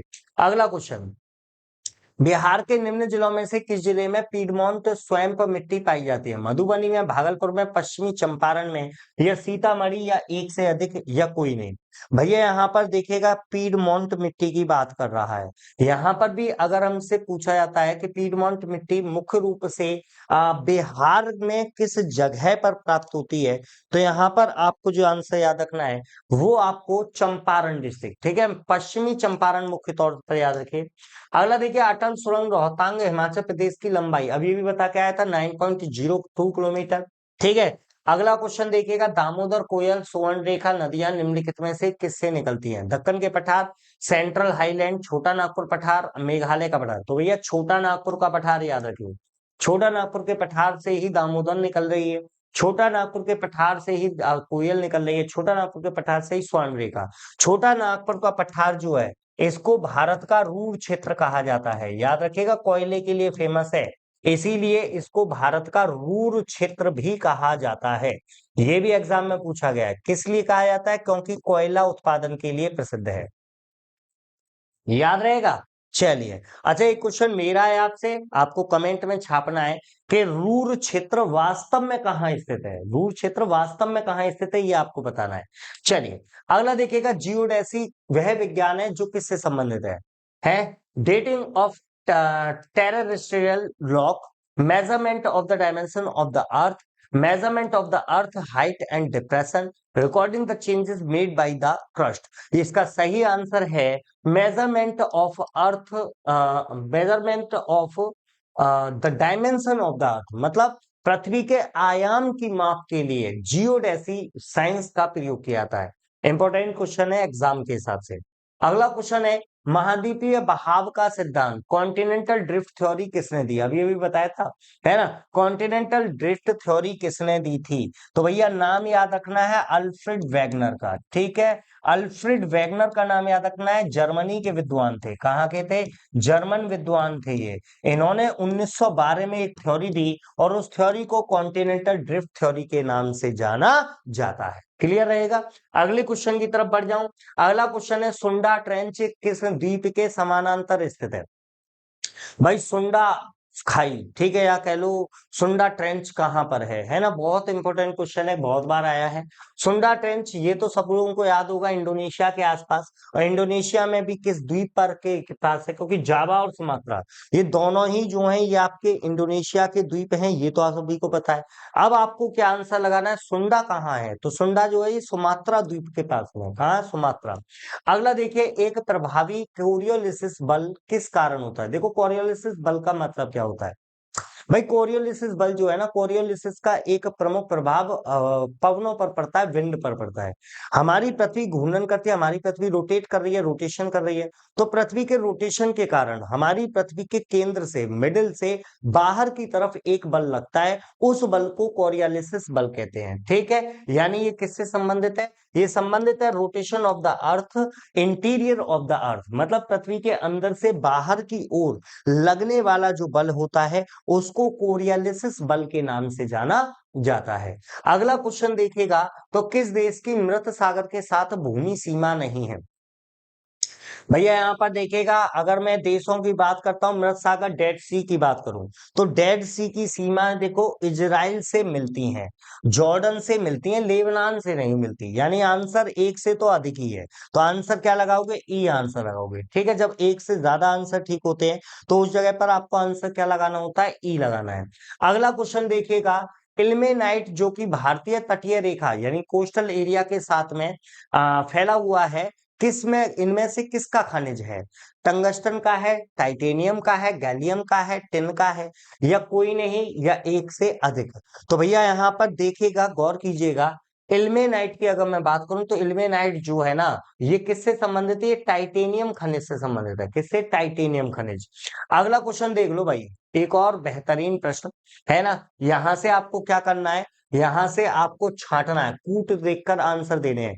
भाई ऐसे क्वेश्चन बड़े खतरनाक क्वेश्चन होते हैं, एक भी अगर नहीं पहचान पाए तो वहीं पे लुटिया डूब जाएगी, ठीक है। पहला पॉइंट क्या है? अधिकांश हिमालयी नदियां 12 मासी हैं, मतलब 12 महीने बहती हैं, बिल्कुल सही बात है।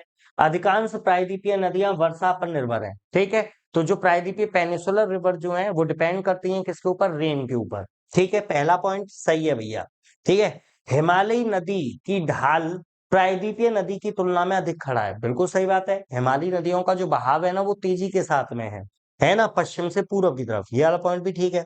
प्रायद्वीपीय नदी हिमालय नदी की तुलना में अपने रास्ते में अधिक क्षरण का कारण बनती है, इरोजन का कारण, ये गलत है भाई। आंसर क्या होगा? पहला दूसरा, ठीक है। आंसर क्या लगा देना है? ए आंसर बिल्कुल करेक्ट है, ए आंसर बिल्कुल करेक्ट है, एक और दो, ठीक है। अगला क्वेश्चन देख लो भैया, है ना, एक और दो लग गया उसका आंसर। यहां पर देखिए, एक मिनट एक मिनट एक मिनट, हाँ एक और दो सही है। चलिए अगला क्वेश्चन, गंगा के मैदान को एक, इनमें से किस रूप में वर्णित किया गया है? ये आपसे पूछा जा रहा है। तो देखो, गंगा के मैदान की बात करें तो इसको पेडिप्लेन कहा जाता है, पेनिप्लेन कहा जाता है, जियोसिंक्लाइन कहा जाता है, कास्ट प्लेन कहा जाता है। तो याद रखिएगा, इसको जियोसिंक्लाइन बोलते हैं, ठीक है। जियोसिंक्लाइन का मतलब क्या होता है? नीचे की तरफ धसा हुआ, नीचे की तरफ, मतलब धरातल नीचे की तरफ धसा हुआ, इसीलिए इसकी गहराई जो है ना वो बहुत अधिक है। अगला क्वेश्चन यहां पर कह रहा, कौन सी एक मीठे पानी की झील है भैया? चिल्का झील ना, ठीक है, चिल्का झील तो है नहीं क्योंकि खारी है। सांभर झील खारी है, बाहर कर दो। वूलर और लोकटक, ठीक है, तो वूलर कश्मीर में तो ये भी है, लोकटक मणिपुर, यानी आंसर क्या लगाओगे, एक से अधिक। ठीक है भैया, आंसर क्या लगाओगे, एक से अधिक। अगले क्वेश्चन की तरफ बढ़ जाते हैं। नेक्स्ट क्वेश्चन हमारे सामने है, निम्नलिखित में से किस ग्रह का घनत्व सबसे कम है। ठीक है भैया, घनत्व सबसे कम कह रहा है, तो सैटर्न याद रखिएगा, शनि ग्रह जो है ना, इसका जो घनत्व है, डेंसिटी है, वो सबसे कम है। नेक्स्ट क्वेश्चन है, पश्चिमी सिंहभूम में स्थित चिड़िया की सबसे प्रसिद्ध विशेषता क्या है। चिड़िया, चिड़िया नामक एक खान है, ठीक है, तो उसकी विशेषता पूछ रहा है आपसे, उसकी मुख्य विशेषता क्या है। तो ये जो है, किससे संबंधित है, ये आयरन ओर से संबंधित है। किससे संबंधित है, ये लौह अयस्क खनन से संबंधित है। पट्टी सीमा परियोजना निम्नलिखित में से किन नदियों के एकीकरण से जुड़ी है। भैया अब यहाँ पर गौर कीजिएगा, आपको पहले तो ये पता होना चाहिए कि पट्टी सीमा परियोजना जो है, ये किस चीज से संबंधित, किस नदी से संबंधित है, ये आप लोगों से पूछा जा रहा है। तो पट्टी सीमा परियोजना ये मुख्य रूप से दो नदियों से है, कृष्णा और गोदावरी। कौन सा, कृष्णा और गोदावरी नदी। अगला क्वेश्चन देखिएगा, यहाँ कह रहा कौन से कथन एस्कर और ड्रमलिन के संबंध में है। भाई अगर मैं बात करता हूँ रेगिस्तान की, ठीक है, तो ये विशेष प्रकार की भू आकृतियों की बात की जा रही है। आपके विशेष प्रकार की भू आकृतियों का जो निर्माण होता है, ये उससे संबंधित है। और यहाँ पर कूट दिए हुआ, उसके हिसाब से आंसर देना है।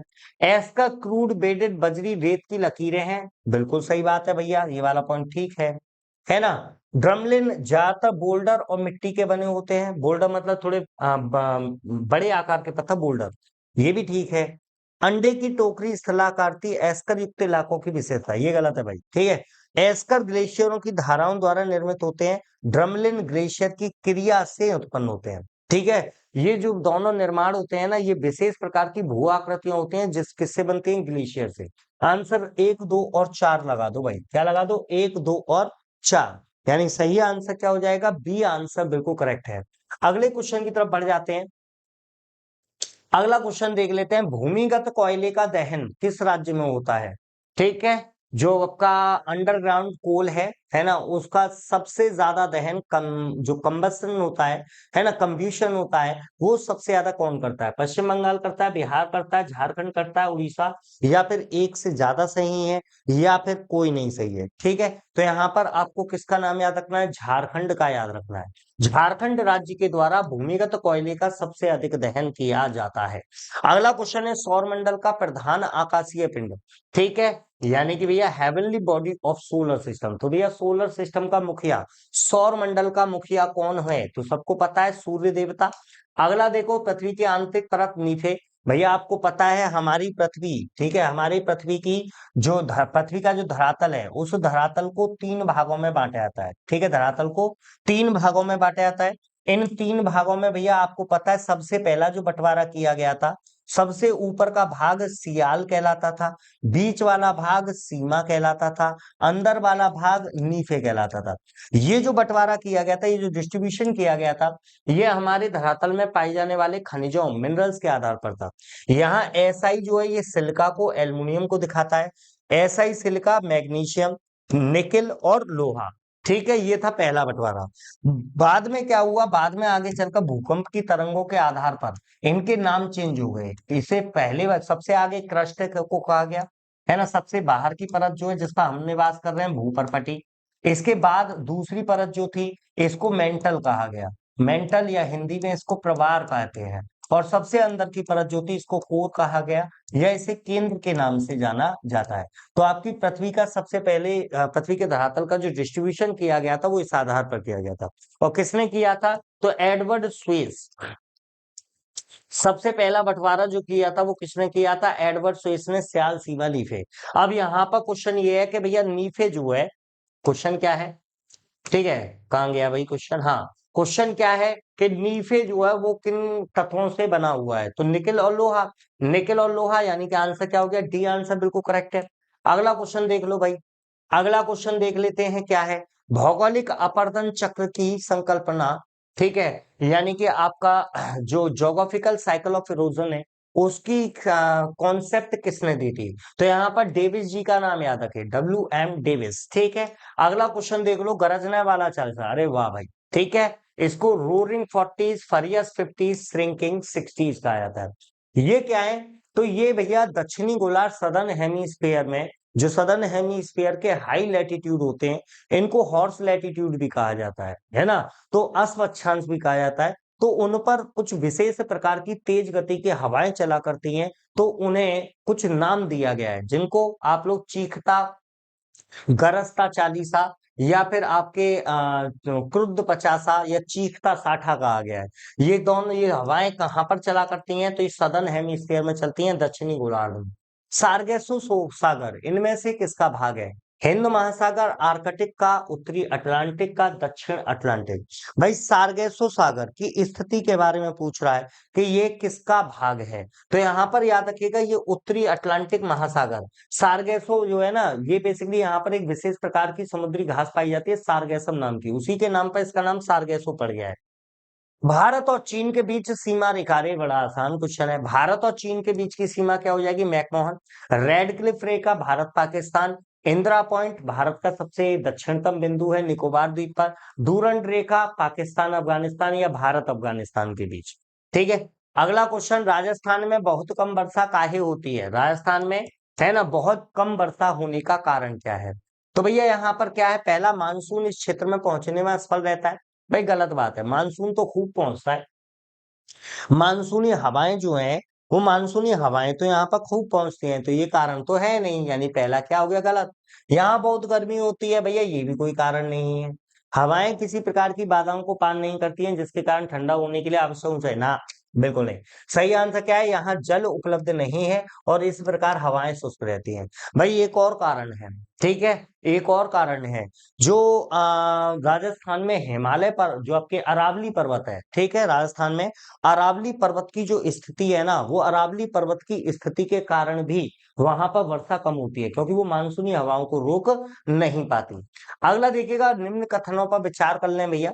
बाघ परियोजना 1973 में चालू हुई थी, बिल्कुल सही बात है। 2022 में नेशनल बायोडायवर्सिटी डे मनाया गया, जिसकी विषय वस्तु सभी जीवन के लिए एक साझा भविष्य, बिल्कुल सही। भाग परियोजना बाघों को संरक्षण, बिल्कुल सही है भैया। 1 2 3 लगा दो, क्या लगा दो? 1 2 3, यानी कि 167वें क्वेश्चन का जो आंसर लगने वाला है वो आपका डी आंसर हो जाएगा। अगले क्वेश्चन की तरफ बढ़ जाते हैं। यहाँ पर ये अंग्रेजी वर्जन में है उसी का।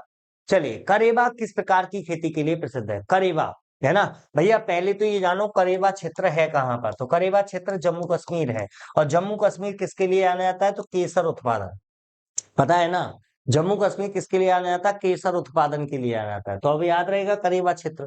अगला क्वेश्चन देख लो, ब्रह्मांड में पल्सर क्या होता है भैया? ठीक है, तारों का समूह होता है, घूमते न्यूट्रॉन तारे होते हैं, रोटेटिंग न्यूट्रॉन स्टार होते हैं, तारे का विस्फोट एक्सप्लोजन ऑफ ए स्टार होता है, किसी तारे द्वारा उत्सर्जित रेडियो तरंग है, रेडियो वेव से एमिटेड बाय अ स्टार होता है। तो यहाँ पर आप लोगों को सही आंसर जो याद रखना है, ये न्यूट्रॉन तारे जो होते हैं, न्यूट्रॉन तारे का ही एक रूप होता है, जिसको क्या कह देते हैं? आप पल्सर कह देते हैं। अगला, नई परत जोड़ने वाली प्रक्रिया निम्नलिखित में से कौन सी है ना, मतलब आप ये कह लीजिए, process of continuously adds new crust, crust को बढ़ावा देने वाला। तो भैया ये है समुद्र तल का फैलाव, ठीक है, सी फ्लोर स्प्रेडिंग। जब आपका समुद्र तल फैलेगा तो वो कहीं ना कहीं क्या करेगा? क्रस्ट को बढ़ावा देगा। अगला क्वेश्चन देख लो, भूपटल के टुकड़े मेंटल में गति द्वारा निरंतर धीमी गति से प्रवाहित होते हैं, इस सिद्धांत को क्या कहा जाता है?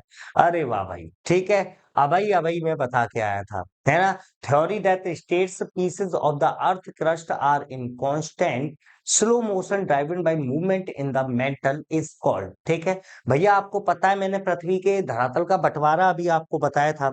उस बंटवारे में मैंने आपको बताया था कि हमारा जो सबसे ऊपर की परत है उसको क्रस्ट कहते हैं, फिर मेंटल। तो क्रस्ट का जो सबसे ऊपर का भाग जो है ना, वो नीचे की तरफ चलने वाली कन्वेक्शनल जो आपके कन्वेक्शनल वेव्स होती हैं, उनके ऊपर वो गति करता है। स्थल मंडल कह लीजिए, स्थल मंडल लिथोस्फीयर जो है वो दुर्बल मंडल एस्थेनोस्फीयर के ऊपर गति कर रहा है, और उसका कारण क्या है? संवहनीय धाराएं, ठीक है, कन्वेक्शनल जो आपके धाराएं वहां पर चल रही हैं, वेव्स जो चल रही हैं, उनके कारण वो गति करता है। और ये सिद्धांत इनमें से किससे संबंधित है?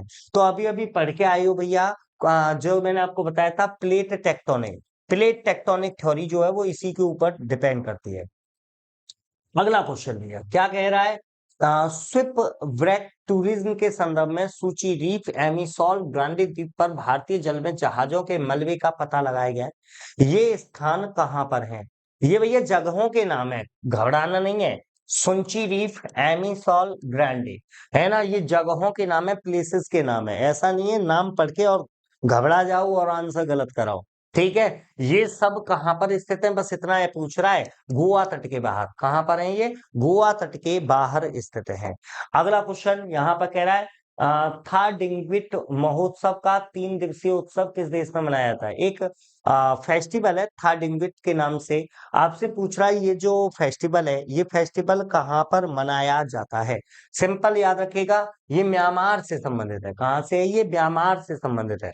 अगला देख लो, सुर्खियां बटोरने वाली लिस्बन घोषणा किस इकाई के संरक्षण से संबंधित है? भाई यहाँ पर एक चीज पर गौर करिएगा, लिस्बन घोषणा अपने आप में काफी फेमस है। ठीक है, लिस्बन घोषणा काफी फेमस है। और ये किससे है? तो ये प्रोटेक्शन ऑफ ओशियन, ठीक है, महासागरों के संरक्षण से संबंधित है। आगे देखिएगा, यहाँ पर विचार करना है, फिर बताना है इनमें से कौन कौन सा कथन गलत है। सतह क्षेत्रफल के हिसाब से विक्टोरिया झील दुनिया की तीसरी बड़ी मीठे पानी की झील है।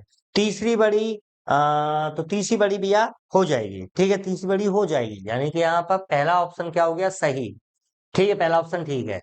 दूसरा, यह अफ्रीका की महान झील तो ये यूएसए में है, तो ये वाला क्या हो गया? गलत हो गया। इसकी सीमा 4 देशों से मिलती है, तंजानिया, युगांडा, रवांडा, केनिया, ये ठीक है भाई। विक्टोरिया झील से निकलने वाली एकमात्र धारा नील, एकमात्र नहीं और भी कई नदियां हैं, तो आंसर क्या हो गया? 1 और 3। ठीक है, पहला और तीसरा सही है। अगला क्वेश्चन देख लेते हैं, हीट वेव के संबंध में निम्नलिखित पर विचार कीजिए और बताना है इनमें से कौन सा सही है।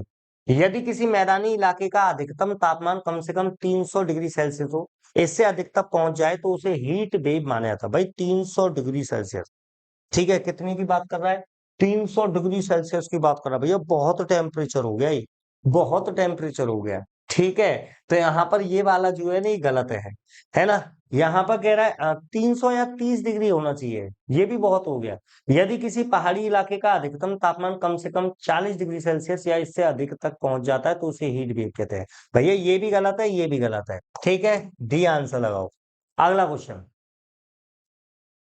क्या सूची 1 और सूची 2 आपस में क्या करने हैं? मैच करना है भैया, मैच द फॉलोइंग। ठीक है, बड़ा बढ़िया सा क्वेश्चन है, देख लेते हैं। तो भैया यहाँ क्रिस्टेफो कोलंबस जी दे रखे हैं। कोलंबस अमेरिका की खोज, ठीक है, कहाँ के निवासी थे भैया? इटली के, लगा दो। जैक्स कार्टियर किंगडम, ठीक है, ये कहाँ के निवासी थे? तो ये आपको याद रखना है, ये जैक्स कार्टियर ये कहाँ के निवासी थे? ये फ्रांस का था। सर फ्रांसिस ड्रैक ये कहाँ का था? यूनाइटेड किंगडम का। और मैगलन कहाँ का था? तो ये पुर्तगाल का। आंसर क्या हो गया? 3-4-2-1, 3-4-2-1, यानी कि ए आंसर बिल्कुल करेक्ट होगा। अगला क्वेश्चन देख लो भैया क्या कह रहा है।